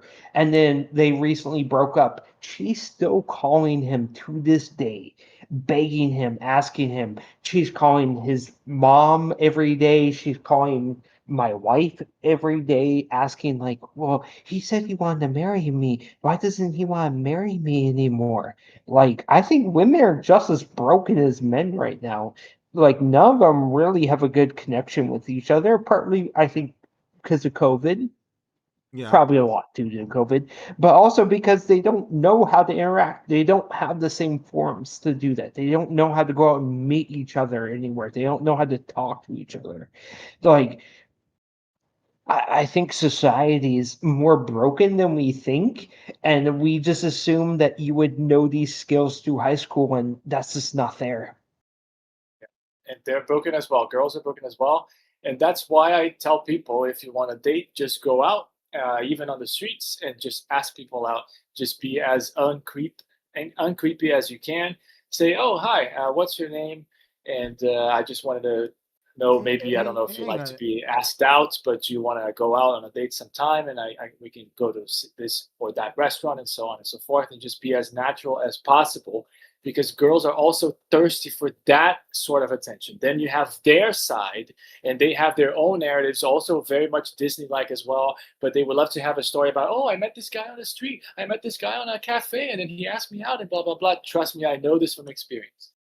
But hang on. Right? If no one here minds going late, I'm fine going late. This is a lot more. Okay, hang on. Because, first of all, what percent of men, let's talk about men now, are like this in your guys' opinion? Like this what? Like this dysgenic new man that we've created out of neoliberalism. Like, what is this? This guy who I subscribes to wouldn't. I wouldn't say OnlyFans. a new. Yeah, I wouldn't say it's neoliberalism. I would just say it's basically COVID. COVID fucked Right, over so right. many people. What would due to like not having like graduations, not having a social life. You had to be in your room for 3-4 years. I think it's really down to COVID. Listen, it's emotion. The And reason I avoid that, I assume no, because you look. I will be completely honest, and I don't talk about it because I don't want to. I was completely against the lockdowns from the very beginning. Not even the disease. Let's not even talk about the disease. I knew this was going to be very, very bad for society, and I do blame COVID. I just don't like to bring it up because people get emotional. I agree. I think it's COVID. COVID did this to a lot of people. I just wonder what percent of people are this bad now. Yeah. So, but then instead of a percentage, we should go to with a generation instead, right? Whatever generation grew up by having their 17 to 21 years of age or 23, the first time that you're exploring these relationships, for you to have to go out and do those things. If they had to be locked down, I suppose it would be that entire generation. So then you can do them out there. But I don't know for the previous generation how much it affected them. I'm sorry. Go ahead. That's what I was about to. yeah, if I think about my nephew, and he grew up through most of high school, like his last 3 years, 4 years in COVID, I would say like 80%, maybe 90. I really want to know is here, and he says of guys age. What's up, man? He talks about these things a lot. Of guys age 15 to 30 to I would say maybe 80%. He lined up with you, Emotion, 80%. But yeah, it was so damaging. I think this is really the odd thing is that there were lockdowns everywhere, and we can argue to the degree, but I think this is a particularly American problem. I mean, J Boss, you're in Europe, dude. I my last 3 times I've been to Europe, people are probably less open than they would have been before COVID, but they don't seem to have these issues to the degree in America. I think in Latin America, it's not very present at all. Yeah, well, I've dated in both continents, and Europeans have always been the women. They are a lot more down to earth, I would say. They don't, I'm going to put it in very coarse generalizations here, but they're not looking for a guy for his finances. And not that I didn't have the finances. I'm just saying that they were not interested at all. In Europe, they're really looking for some guy that they like. Yeah, because you can't get rich in Europe, right? In some ways, it's exactly it's set by the material conditions. Yeah, exactly. And also there's a less disparity. And so even if you're like a waitress, you're going to make the same money as a programmer, more or less. And so there's not that difference. They're not trying to date up, so to speak. Whereas in the United States, every time that I was dating, they're always interested in your career. And then when I tell them what I do in software and so on, then they get more interested. And so there is that perception. And so it's a completely different game in Europe. But I don't know, but because my generation is not the generation that grew up with COVID. I was already dating before that and so on. I don't know how much it affected, the millennials, for instance. I suppose that it affected more Gen Z and the next generation that is coming up, like Simone is saying. Right. I do have to say, because bringing Andrew Wilson into it, and I'll bring it back to him. I know J Boss is a self-proclaimed racist, but I think that one of the only like men's manosphere types that was actually doing good things was Kevin Samuels, who unfortunately died too young. I don't know if you guys ever watched this stuff. He was literally telling people, hey, put on good shoes. He was actually trying to beautify society with the end point of like getting a relationship. And I haven't seen anyone else do that. Anyone do that besides that guy. Who else? I mean, at first I agree that he was a very good influence on people, and of course the good ones go first, and so that's why I think he died early, because we really needed him. And the clips of him keep on being played because people still cling on to his message. And by the way, he did a lot of good with the kind of thing that you thought that Andrew Wilson couldn't possibly do with OF Girls. He was actually converting these women on his shows, Kevin Samuels. And there's still clips going around where women listen to him. It was incredible the way that he could talk to these women. That's the thing. From my recollection, it wasn't religious, right? It was just he was telling people, men and a woman. People only put the woman clips, so he was telling them, "Hey, let's be realistic. Let's get the Disney out of your head. How much do you weigh? How tall are you? Blah, blah, blah. Okay, so let's be realistic. We're not going to get LeBron James, right? And that I found to be a very valuable service. Andrew Wilson is just like grifting or evil, for lack of a better word. I was about to say that's why I agree with you guys when you say that Andrew Wilson is grifting. I have no disagreement there because he's not trying to repair the world, just like the example, a very apt example that you gave of Kevin Samuels. He was actually trying to repair the world, make people better. I think he did do that. And that's why people keep on posting his clips because they know that they're effective. Whereas Andrew Wilson, as soon as he's gone, he's going to be forgotten. And then some other chump is going to replace him with his same strategies. I mean, like I said, Schopenhauer did this before him. He published a book. It's called 38 Stratagems to Win a Debate. So Yeah, did it work out with the nephew in the end? Did he figure it out? Oh no, they're broken up, and she calls my wife and her sister every day. She's that desperate. But I think I agree very much on the point of people not knowing anything. Like, I have my military background, and I work with the military training instructors, the drill sergeants at basic military training for the Air Force a lot. And they're telling me horror stories, man. There is kids who come there and can't even wash their own clothes. They don't know how to do anything. They don't know what deodorant is. They don't know all that stuff. And that's not uncommon. That's been very common throughout history, but not at the level of the amount they've had. There might be one or two kids where, like, okay, this is what deodorant is, dude. Put this shit on because you fucking stink. Or they may be like, hey, this is how you wash clothes. This is how you mop a floor. But now they're saying like almost half to 3/4 of the people, the trainees is what we call them, or the new people in the military that haven't passed basic, don't even know how to do those basic skills. And they don't know how to dress themselves or tie a tie. Like, they spend, I talked to one of my drone instructors that I have contact with, and he was saying that he spent literally 5 hours teaching people, all these trainees, how to tie a tie because none of them knew how to do it. And it's just like, there is a very, like, how you dress has a big impact on what you show to life. And not knowing how to tie a tie is a big indicator that you probably never done that. And to be honest, like, you know, you need to, I don't necessarily dress fancy, but if you do dress in a suit and tie, that shows a level of care and taking care of yourself that's very attractive to women. And I don't think a lot of guys get that. The small things really do matter to be attractive. And if you don't do them, they won't be attracted to you. The thing is, I would say, even I think this is my approach. I think even this is putting the cart before the horse. I've talked about this with Ringo Lamb. He comes around every once in a while privately because my view is that this postmodern world now, it's not really built for men. And I'm not saying this from a POV of like, I'm angry. I'm just saying, look, when people like Andrew Wilson complain that, men should be the CEOs, it's like, dude, they're not the CEOs and the economy's, I mean, it's not great, but it's functioning. Like there's a bunch of women in middle management and it seems to be functioning. Like things are still going forward. So, and I'm saying this from not from a biased POV, just from my life. When you have women go into the workforce, they are not great negotiators. I know that from helping a lot of women negotiate salaries. So salaries are going to go down. And then guys who negotiate are going to be pushed aside because there's going to be a lady who wants to do it or something, right?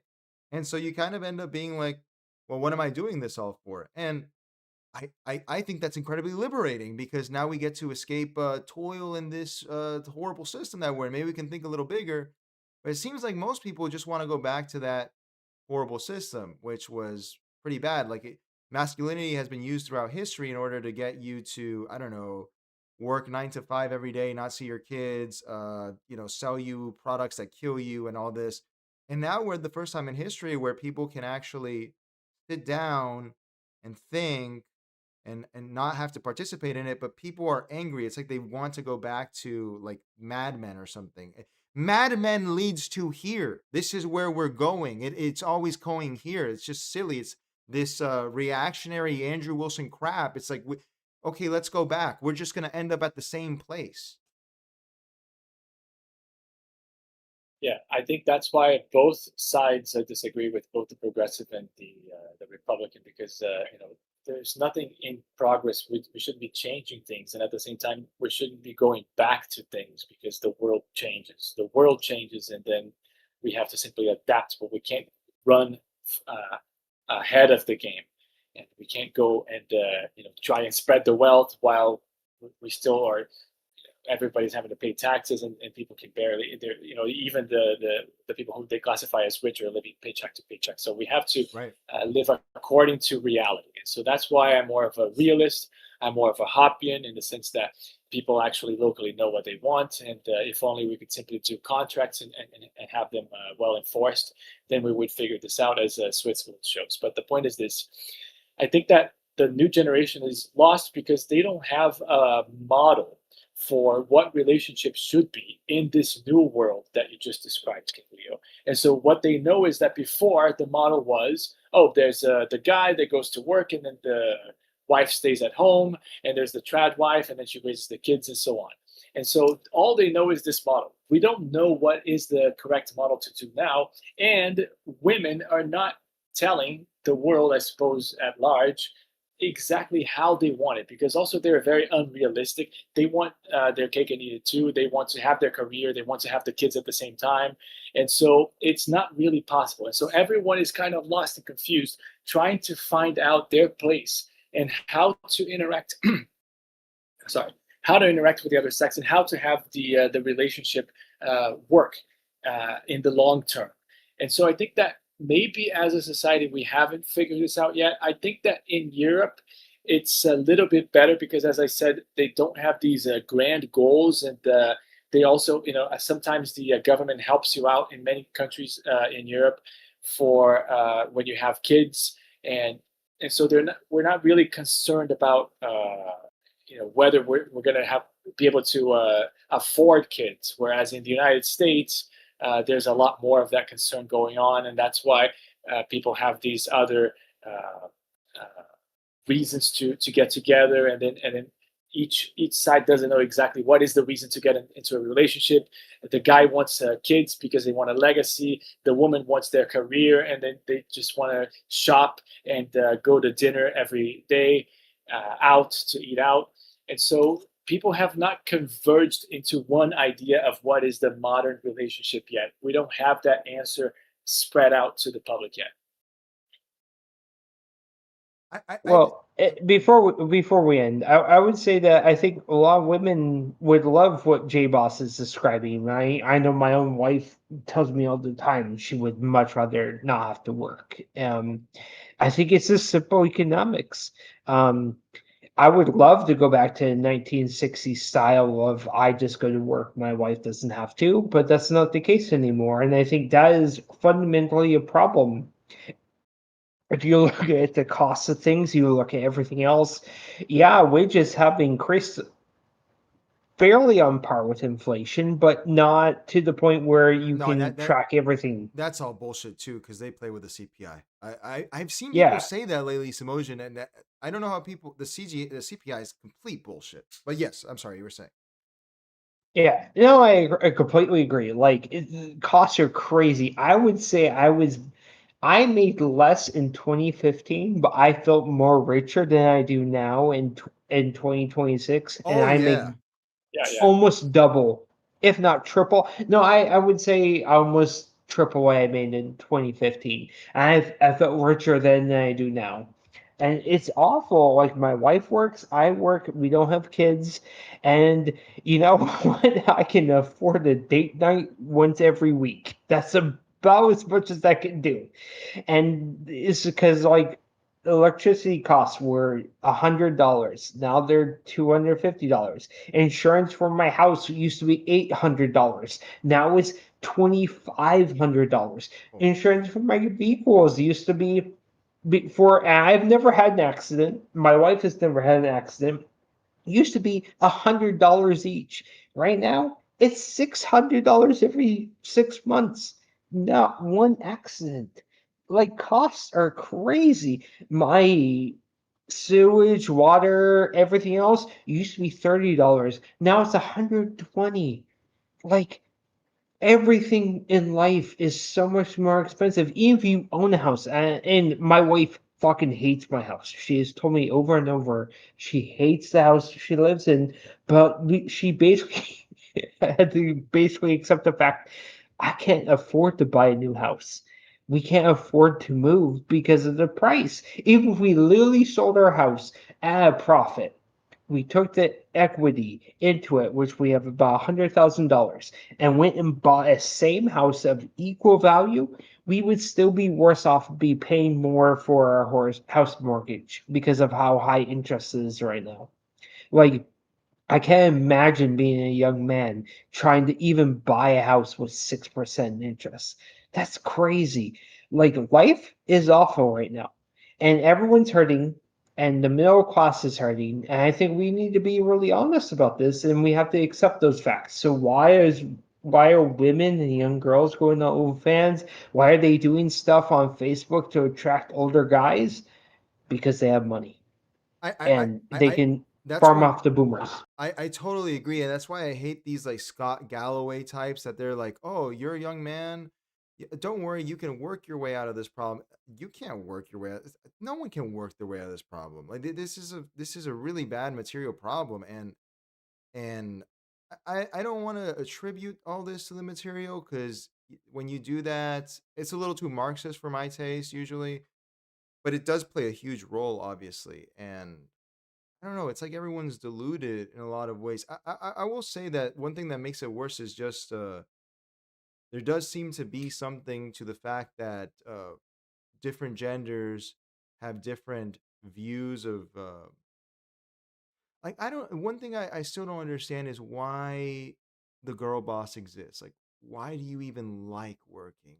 Working sucks. I don't get it, but they like it. You know, girl bosses like girl bossing, and you're like, why? I don't get it. No, because it's people who are passive to brainwashing in the same sense that Andrew Wilson is predating on those people who can be brainwashed so he can rally them. And so employers want to brainwash whoever can be brainwashed so that they think, oh, yeah, it's so cool to be a boss girl and to work on a company and to obey your boss, but don't obey your husband. Don't be an obedient wife and do what he wants.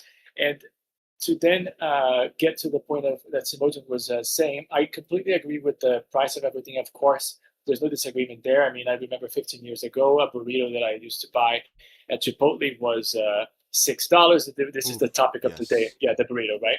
And so now the same Chipotle that I used to buy the $6 burrito at is now $16. It's almost 3 times the price. And so everything that Simone said computes with me. That's all $3. And just for one last example, it's the McDonald's cheeseburger. Please don't judge me too harshly. But it was in the dollar menu 15 years ago. The single cheeseburger was 99 cents. I and remember. The double cheeseburger. Yeah, and the double cheeseburger was $1.99. They also put it on the dollar menu. And now the double cheeseburger is $4.59. And so that has double and a half, And or dude, double and a quarter. people gas. This is what bothers me is that they try to gaslight you. People, Republicans especially right now, they try to gaslight you. They tell you, "Oh no, it's always been this." No, it hasn't. I worked at Burger King in high school. I remember the dollar menu. That doesn't exist anymore. Fuck you. You're lying. You're lying. Yes, no, but to disagree with just one thing that Simone said is I still think that it's possible for a woman to not work if they are together with a man. Because I date these girls who can barely get work. They're called actresses. They're very easy to ask out because they're hungry for attention. That's why they're actresses. And so they can barely get any work. And I've lived with them for very long periods of time, like a year and a half and so on. And they're not working. I'm working. I'm maintaining, both of us. And we are going out even. We're going out to have dinner. We're going out to have lunch in these fancy places when I was still in New York. And it's possible. So, but of course, these women, many of these actresses that I've dated were actually Europeans who were taking a course in, but I'm going to almost dox myself here. But the point is this. They go to New York. They take these acting courses. And so there's all sorts of European girls there. And so that's why that was my audience. And so these women are very realistic that you don't have to go buying things. I mean, I was saying on your chat on one of these many shows ago, one of your shows, that most of the women I've dated, they didn't even have a purse, let alone makeup. And so they don't have these things because they're very, very simple. They're like down to earth girls. And if only you just take them out once or twice in a week and go to a nice restaurant, then they're happy because they like you. And they have this codependence thing, and they want the attention from you, and then they give you attention. And so it's a much more even-keeled kind of relationship. And so the point that I'm trying to make is this. If only the woman understands that she can't be a consumerist, and she can't have the latest Stanley mug or whatever and buy all these things that I see in these crazy videos about this enormous consumerism. People having entire rooms full of clothes and makeup and so on, and makeup expires. I don't even understand why you buy so much of it. If only they understand that, which a lot of women do in Europe, a lot more than the United States, according to my experience, then it is possible indeed to have a relationship with them. They don't get to work, they can stay at home, and then if you have kids, which I don't have yet, they could raise your kids. So I do think it's still possible, but we have to get out of this mentality of consuming. Jay Boss, I would just say in Simojin's case, because I'm seeing this through my parents, because he didn't bring up like frivolous stuff. With my parents, they're going through the same thing as Simojin, where let's say he wants to downsize to reduce costs. It's impossible to downsize in America. You cannot. My parents are boomers. They want to sell their house. If they sell their house, they can't buy an apartment because it's going to cost more than the house they just sold, or about the same. So you just made that trade doesn't even make sense, right? So if you can't I think you're right. Now your expenses stay up, and it's because after COVID, you're right, okay? But I was doing all of this much more in the United States before COVID. And so after COVID, the problem is with all the money they printed, then groceries are now through the roof. And so, yes, there's no way to downsize anymore. I think if you're married, or even if you're boyfriend, girlfriend, you should both be working right now. You actually should. I really think that there's no way around it, J Boss, right now. Come on. But for some reason in Europe, the price of groceries has not skyrocketed in the same way. I can compare because I'm back and forth. And so it's not the same. Yeah, well, I would say that's mostly because you don't have hungry companies that have a monopoly, because we won't confront the monopolies in the United States anymore since the new administration. And so that's the reason why you have these high prices. Additionally, with this frivolous war with Iran, I don't think many people understand that potash, which is what you need for farms, because I came from Montana and I grew up on a wheat farm. You need that. And that comes from Canada and Ukraine and the Middle East. Those are the 3 locations you can get it. And now that you don't have that, that's the reason why prices are skyrocketing. Everything else is skyrocketing. And it's not like me and my wife are sitting here and she wants to be a girl boss. She would much happily be unemployed. And I'm in the military. I'm a fairly high rank. I'm an E7, and I make $80,000 a year, which half of that is not taxed because military. Thank you very much. But still, even with that, I still need her to work her job. And she's a college certifier. She's the one who validates all of the college forms that comes in. She makes $40,000 a year, and I need her to work her job. Otherwise, we couldn't even afford to do half the stuff we do. Like, lacking $40,000 right now would basically mean we'd be living in the poorhouse. And I think that's a big issue too. And it goes back to, I saw someone in the comments say, the new 100,000 is the new 300,000, and that's very true. If you're making $300,000 now, you can afford a vacation. I can't afford a vacation. I live literally paycheck to paycheck. I make $120,000 for me and my wife. Jay Boss, I would add here that because you kind of made the subtle admission there, and I completely agree with Simojin right now, dude. I don't know how you perceive the world. For me, COVID is the dividing line, and anything before COVID, I just see it as I remember, because I was in business school when it happened, before COVID, the first time a company went to $1 trillion market cap, I think it was Apple. Now we had an IPO at $2 trillion. Everything I learned in business school is completely invalid now. I did that right as COVID happened is when I finished, right? So all of my knowledge is gone from back then. Like, I don't even consider it anymore, Jay, but I think it would be unfair to use that kind of knowledge. I'm not imputing you or anything. I'm just saying, like, it's not really fair to say, like, oh, I did this before COVID. I missed before COVID so much. I don't even like to think about it because it pisses me off. But that's not coming back for a long, long time, I don't think. So, like, I don't Well, really I mean, it's fair. remember how I phrased it to you, right? I agree with you so much that I phrased it to you as our 1945 unmentionable event, unmentionable atrocity here. This is our 1945 thing. I know it can happen from 1943 to 1945, but the point is that's our thing now. That's our never forget. And so I completely agree. There is a dividing line. We're going to remember this forever, and the new generations are never going to know how good we had it before that, right? And how cheap things were. That sometimes I would go for these fast food binges, and you could just buy, just on a whim, give me an extra 2 or 3, and just take it home. But now if you do that, it's double your bill. If I just buy 4 instead of 2 cheeseburgers, it's double the bill. And so, whereas before, together with everything else, it was just so little. You're just adding $4 to the thing, So it's completely different. We're never going to come back until we have someone in charge that is your Stalin or your whatever you want. And there are ways to fix this, but there's no will. There's no political will to fix it.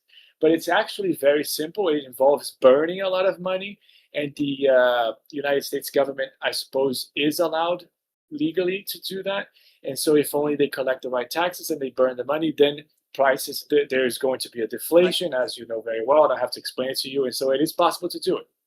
Jay Boss, I don't even think that it's possible, to be honest. And even if it were, and this is why I think the DSA is really taking off. My producer is pro DSA, and he hates the DSA. He actually hates them, right? And he's pro DSA because he's realizing there's no will, so essentially there's no way of fixing it. And the DSA are the only people who are going out there and saying, fine, if I can't get mine, then no one gets it. And they want to take from other people. Maybe you don't even get it. Maybe they steal from others and they don't give it to you, but at least those other people don't get to enjoy those resources. And I think, Samoja, you're on the West Coast, right? I'm in Texas. Oh, Texas. I don't, dude, because my producer, dude, he sees these boomers in California who they're living rent controlled. I won't. I'm not disagreeing about me hitting the boomers. And I'm a millennial, so I'm up there. I'm going to turn 39. I actually have a very dystopian view. I think this isn't 1945. I think this is literally 1928. We're about to hit 100 years later.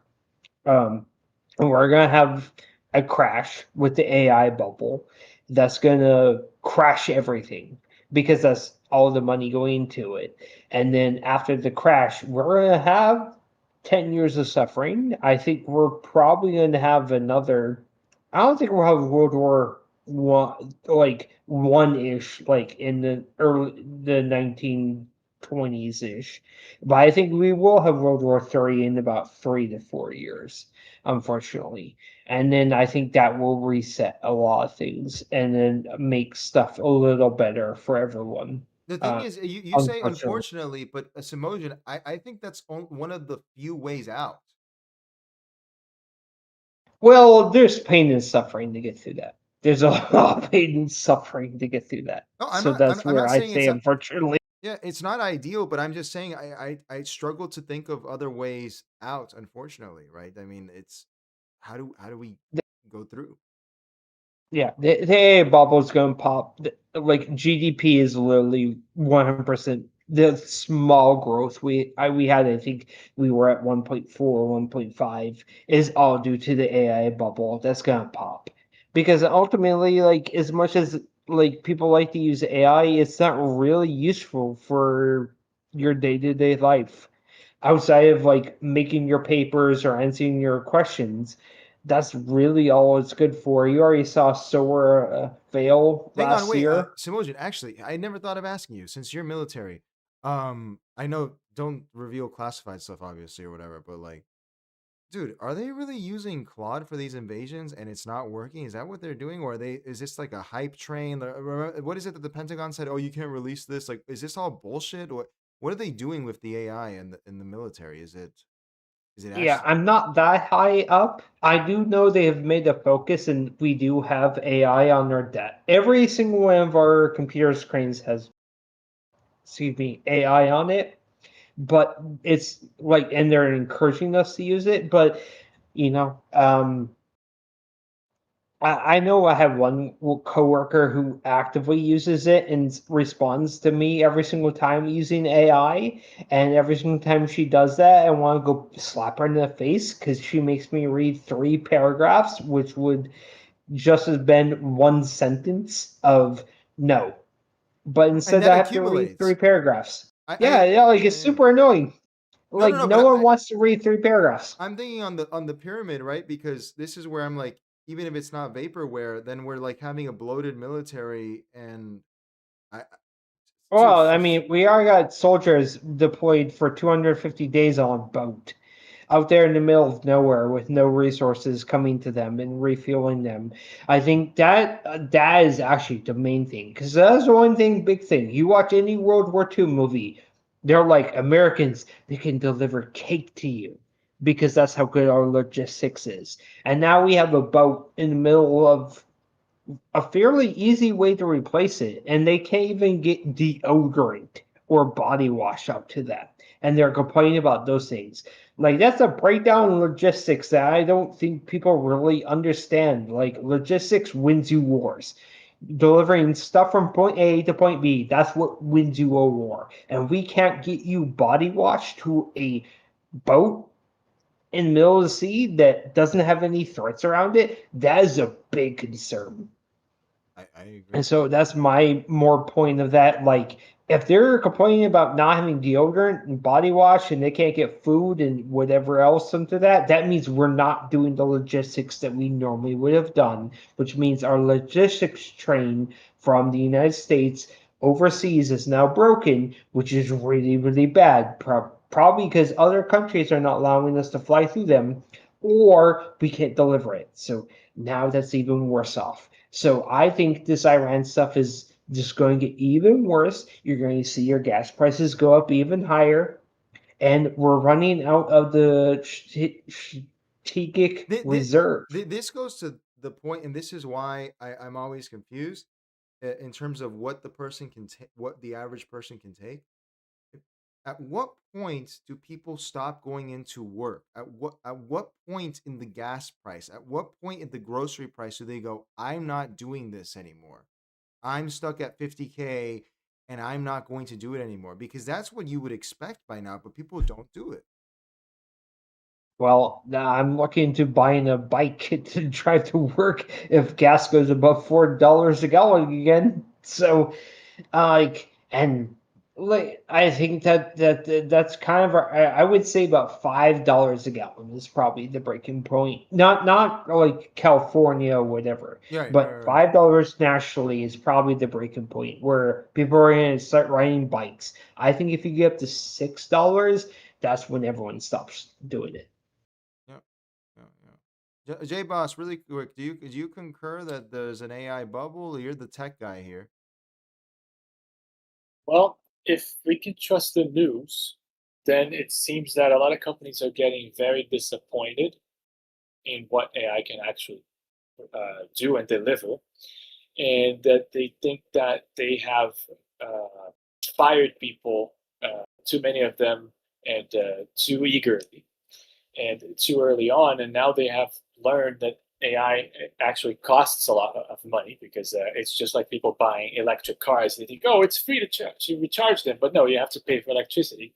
It was the same thing with all these employers. Oh, it's AI, it's just a website, and then you can just ask for it to do your work, and then you don't have to pay employees anymore. Well, no, because they're going to charge you per token. And so you're just going to have to pay them instead of an employee. And then guess what? The AI is much, much dumber than a person because a person is adaptable and AI is not. And so I think there is a bubble in regards to the promises that they have made, that the AI companies have made to all of the industry, let's say. And that is a bubble, not necessarily that the technology isn't good or isn't actually possible or helpful, but that people have invested way too much into thinking that it's going to be the next robot of the industry. And I think that there is where the bubble actually exists. It's not the next robot. And even programmers who have been largely replaced by AI, the ones that are still employed, what they have turned into is code reviewers, which used to be maybe 10% of our workload. Now it's 90% of their workload. And not just because of the replacement, but actually because the AI now takes more of their time because it generates more errors, and then it goes back and then it breaks things that shouldn't that should have been fixed already. And so in the next pull request, it becomes broken again, the next commit or so on. And so the next versions of software now become ever more fragile. Yeah, bloated and fragile because the AI keeps changing code that doesn't have to be changed, and that generates more code review work. And so the problem is it becomes a cumulative problem. It accumulates, it grows and grows, and then now you need more and more AI. It's a perfect product to sell if you want like a captive audience and if you want an addicted audience to your product. But that growing in the industry like a cancer is what makes up this bubble. I know you hate China, J Boss, but as a huge China shill, dude, China would not have allowed this to happen. Like they really would not. Elon Musk would be in jail for even proposing a $2 trillion IPO. I don't want to make it political. This administration is Mobutu level corrupt. Like this is levels of corruption that I don't understand how this was allowed, man. And China would not put up with this. Well, in that sense, I agree with you, and I would like for us for a country that cares about its citizens. I'm not gonna say exactly the United States. The United States can do as they please, but check this out. The ancient Rome, right? There were two big chapters. There was the Republican Rome, in which they were a lot more genetically like Central European and Iberians, and then at the cross of let's say 25 BC and then to 25 AD, they became an empire with the death of Caesar and then Augustus Caesar afterwards. And so when they became an empire, then they were able to have all that logistics that Simosian was talking about. But basically, they were always this, before the empire, they had a system that would place a dictator whenever the time needed. That's when they were more Central European. When they became more Mediterranean, after the 25 BC to 25 AD, they became this all-out conquerors of let's conquer the entirety of Europe and let's spread our logistics to all of them and let's civilize all of them. But before that, they were focused on their own people. They cared about their own people. They owed loyalty to their own people, and their own people in a Hoppian kind of way. See what I did there? Because they had a social contract that was actually binding. They knew that even though they had their elections, nevertheless, at some points in time, there would have to be a legal dictator that everyone would abide by. They would accept them. And because at some point in time, you need someone to come in with a strong fist and say, look, we just need to fix this and let's just do it. And that's when they were not an empire. Why am I making this distinction? Because I think the United States now wants to be the empire of the world. And I guess they have to, because after Bretton Woods was broken in 1971 and the dollar was divorced from gold, they don't have an option. They have to convince everyone that the dollar is the only way to do trade worldwide. Otherwise, we can't have our standard of living. But guess what? Now, after COVID, that kind of broke that social that social trust in this new Bretton Woods contract, because before COVID, we at least had everything cheap, because they were regulating worldwide trade, and then the whole world necessitated dollars. But now you have this war in Iran, you have people like China contemplating other markets with BRICS and so on, and you have, you had that Gaddafi, well, okay, but you had Gaddafi attempting, the point is, all of these attempts to pair their currencies with gold or something else and divorce themselves from this Bretton Woods dollar, petrodollar. And the United States no longer has this standard of living anymore because of COVID. And so that's why I agree with you that this has changed everything. And this has now put this new generation into questioning mode. Now we don't know anymore what the United States actually should be. Because even before COVID, I agreed we should be the world police and we should have the empire. Because again, the dollar, this new dollar post-gold, necessitates that we are an empire. But now that we have COVID and now that people are printing with impunity, I don't know anymore where we're going. And I agree with Simosian completely on everything that he said. I think prices are going to continue to rise. The price of gas is unfortunately going to continue to rise. And people are going to have to make a choice. And then people are going to clamor for a dictator, which is the natural impulse in people, is to want a strong fist to come in. You're just doing Spangler now. You're just doing Spangler now. You're just doing the Spangler. No, I agree. We are Faustian. We are. It's gonna happen. Yeah. J-Boss, it starts with end something. It's it ends something. The worldwide control of the U.S. dollar. Yes. I'm trying to remember it. But effectively, I don't necessarily disagree with J-Boss, but my point is, I think you functionally have that now with Trump, but you have the worst kind of Roman Empire. You have the mad, power-hungry person controlling everything that just wants to serve himself.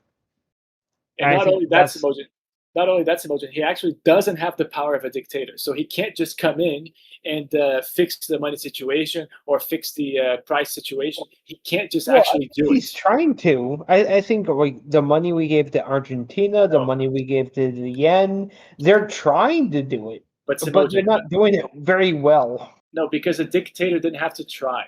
They had the social trust. They had the political system to actually just be able to do it legally. And so we have all of these system of balances and checks and balances rather.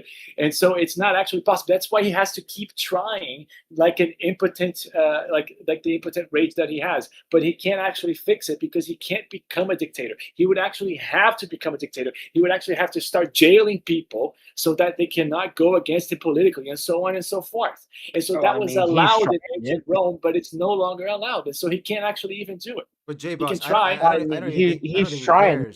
I don't think he cares. Oh yeah, I think he's trying, but I think he's too old. I think the problem was if this was Trump of 2016, I would 100% agree with J Boss. That was what would happen right now, 100%. I don't disagree with that, but I think Trump is too old. He doesn't have an idea. He's flailing around and relying on administrators to rule the empire before him. Because the Supreme Court is basically given that to him with all their you can do no wrong as long as you're the executive branch. I think Trump really wants to do it, but the problem is he's not there anymore mentally, and so now he's flailing around like the dying decay of an empire, and that's the reason why I'm so concerned with the 2018 elections, because I think if we get any pushback, maybe we might have a chance to do what you're saying. I think America probably could pull itself out of this, but it's going to really depend on how votes go. King Leo, just really quick, I think that I agree with King Leo here that Trump doesn't care. And Simojin, the point is that Trump is listening more to the lobbyists who call him. I mean, we know that, I think it was Hyundai who said, listen, if you, and they called him directly, he said, if you expel all of these, illegal immigrants, then we're not going to have these people for our factories and so on. And so then he stopped. And so the point is, to go back to what King Leo was saying, that he doesn't care. I just want to tie in again with the point that I was making, because that's the point that I made with this ancient Rome. Maybe it didn't stick, so I'm going to make it more clear. When you have an empire, you have all of these foreigners that you have to work for and be good for. And in ancient Rome, in the Roman Empire after 25 AD, those were the mercenaries that Rome had to grow their army more and more to be able to take over the whole of Europe. So they had to get armies from Dacia, from Iberia, and from Gaul, and then they gave them citizenship after they fought for Rome. And so now the modern equivalent is having these people who work in these factories for Hyundai and so on, who have the ears of Trump, and now we have to give them citizenship.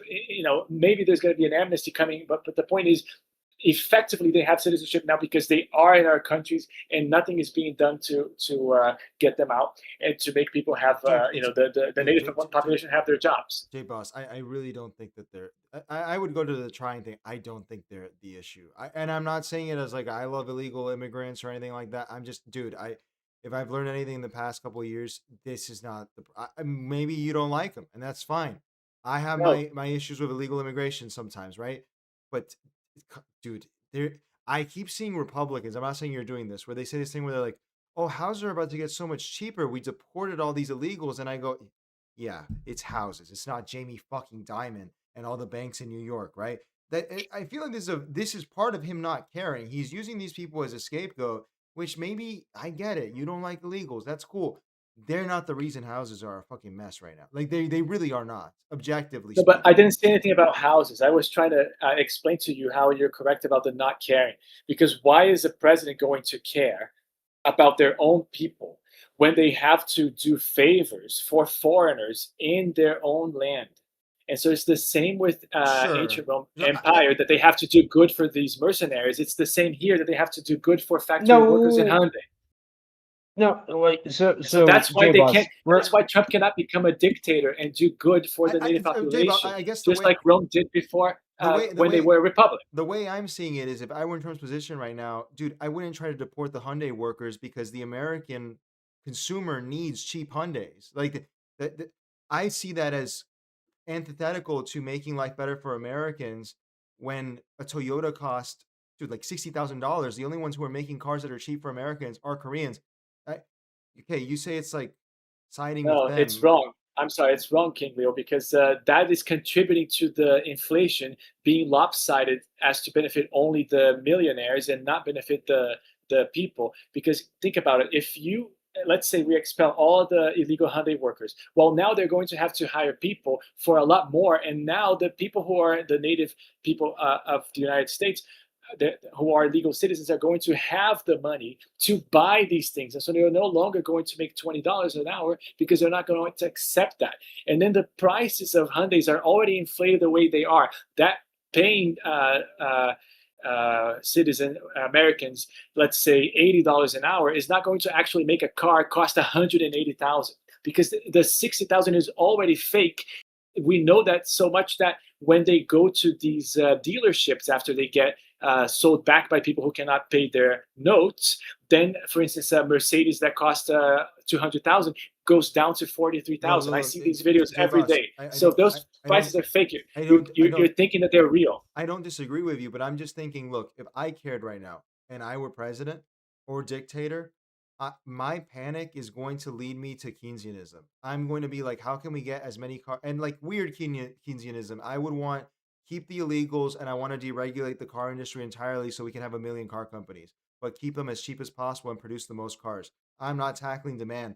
That's what I would do if I cared, because the other one is a lot harder. Money.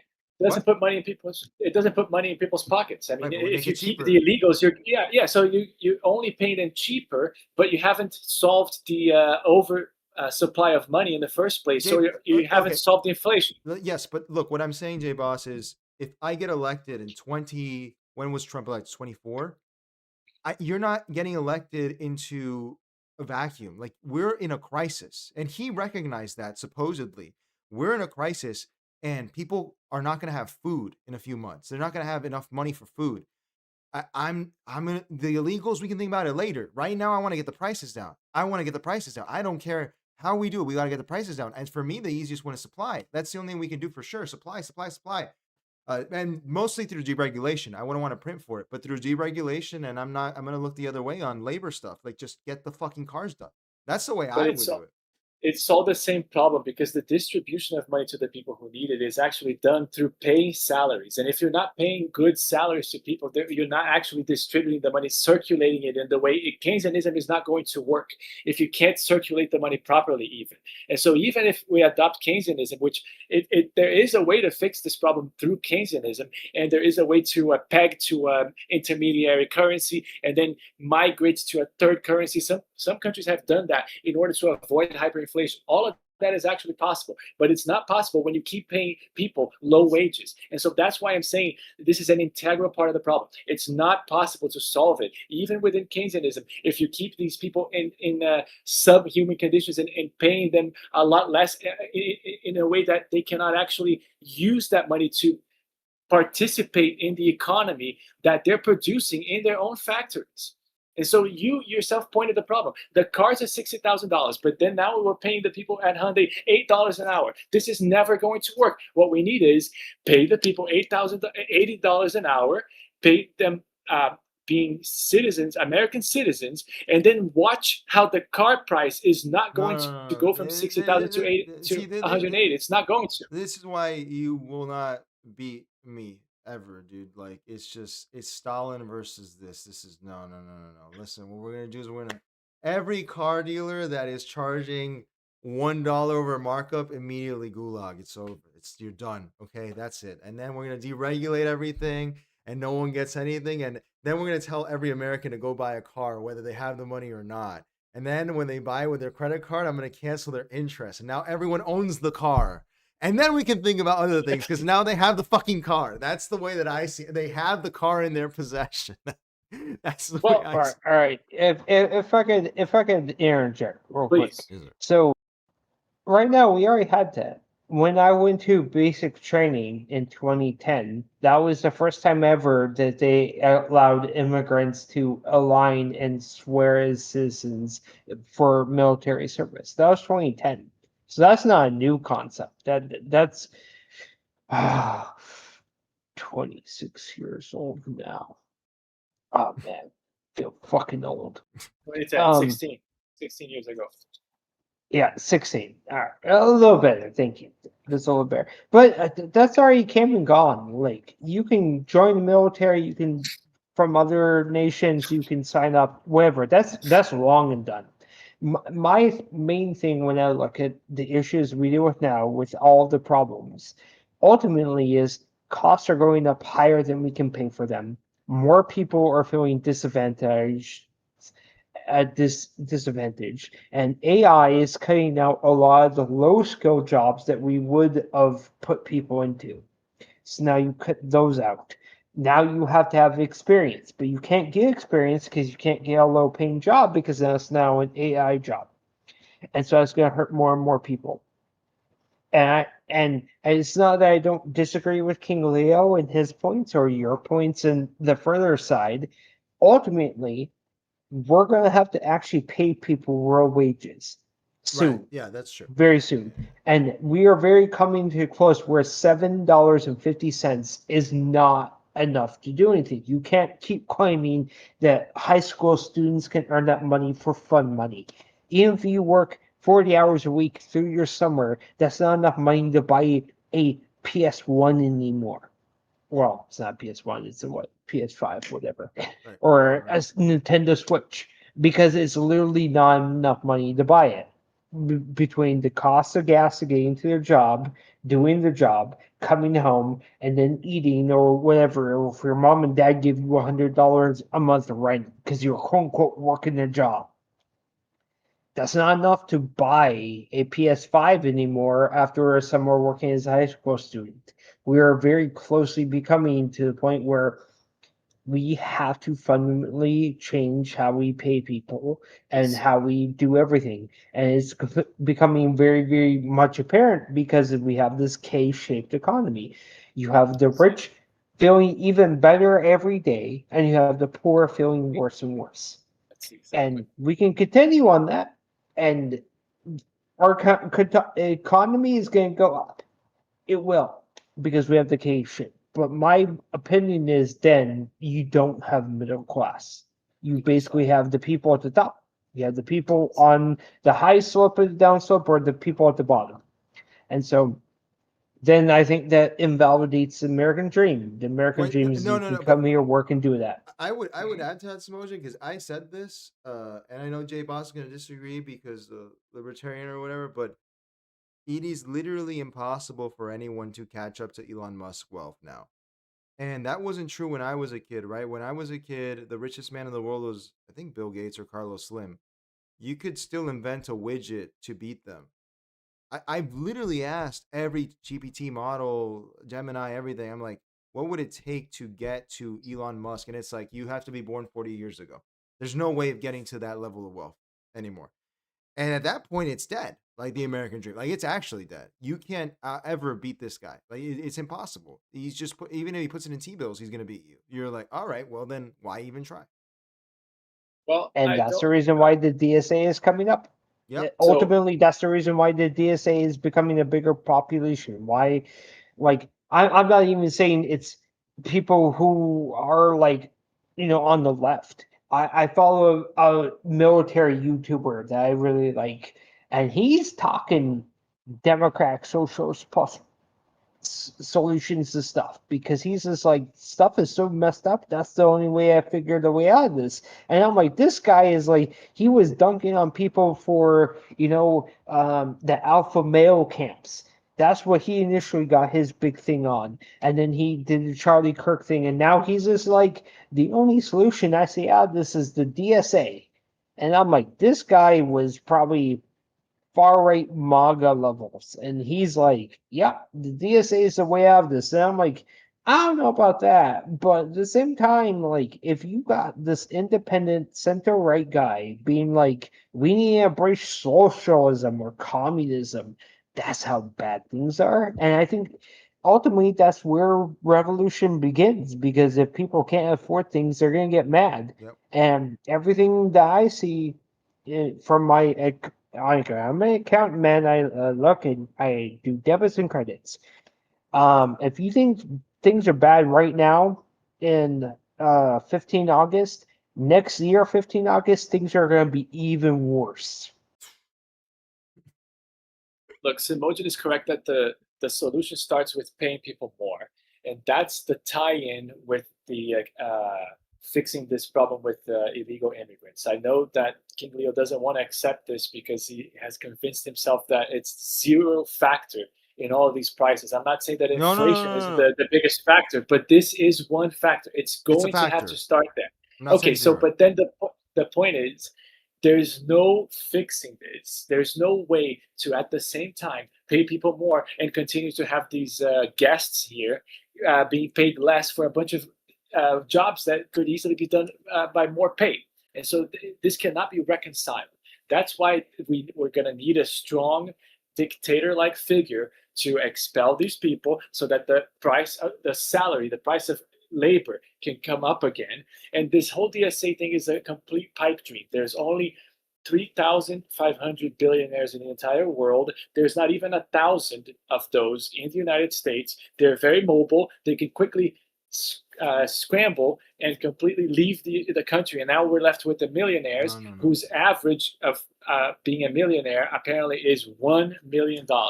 And so quickly they become not millionaires. And so there's no solution in taking money from people. The solution is for the government to stop taking money from people in ways of taxing, in ways of regulation. Just let the market be. And to your point quickly about no one can become another Elon Musk, anyone can become another Elon Musk, especially now that everything costs so much more. If only you come up with the next widget, then you're going to sell that widget, which would cost cents, 50 70 years ago. Now it costs $20, and so you can quickly get up to $1 billion, which is why we have 3,500 billionaires in the world. No. First of all, you're saying they'll move. I'll get them. Don't worry. Just give me a budget and I'll go get them for you. It's not a problem. I don't buy this. I can go get them. Your budget comes from them. They're not going to pay you anymore. Well, I'll get it Elon's from not someone selling else. you a widget, though. Right. The fundamental problem is that Elon's not selling you a widget. Right. He's just doing selling you tax a scams. promise of we can get to Mars. That's what he's promising. He's promising that we can go back to the moon. He's promising you a moon base. He's promising you things that maybe 10, 20, 30, 100 years from now can actually get you something. That's what he's selling you.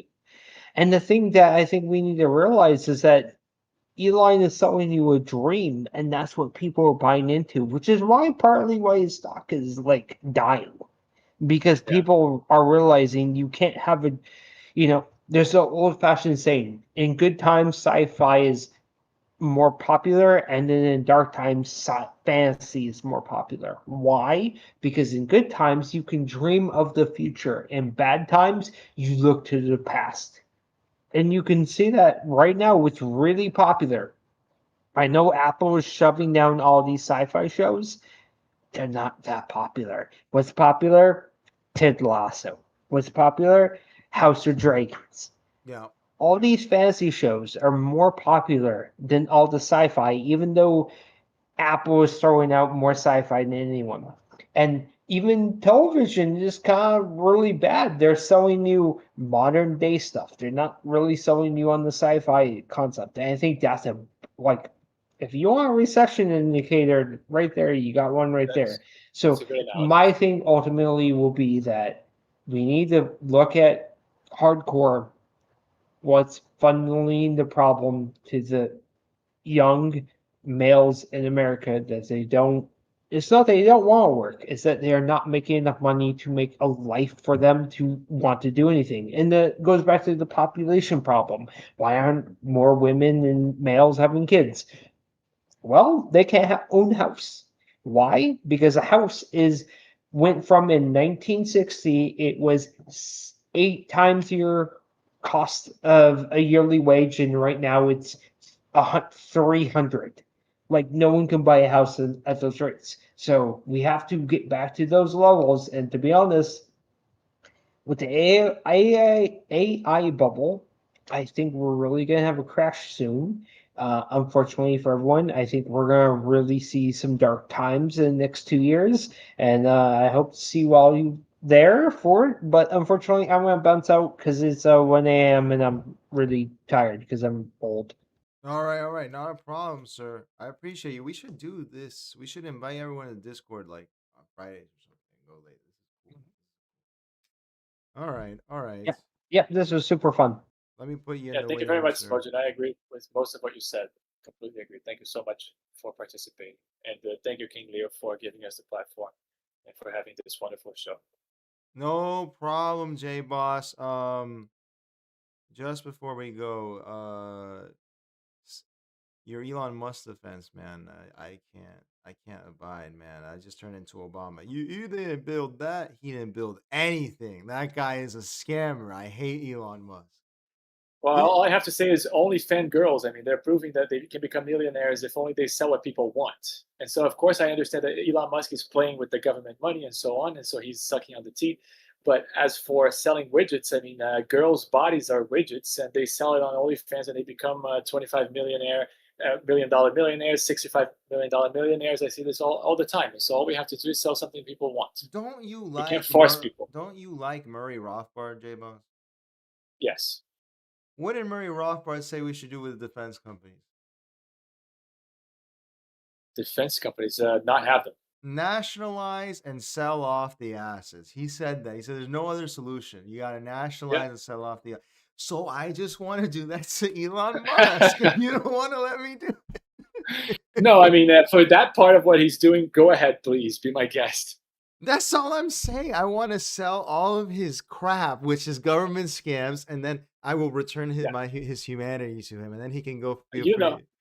to embed You some know I'm on wisdom. your side with the government scams. I mean, we should not tolerate this, and I don't think that he should be doing this. I think No, that he should no, be no. selling his stupid cars. You should tolerate them when I do them. When I do the government scam, it's okay. You know that Nick. I believe in you.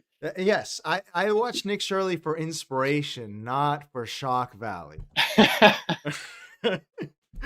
All right, sir. Happy Friday. All right. Let's Happy get Friday. outta Thank you here. so much. Boa Bye-bye. noite. Good night. Boa noite.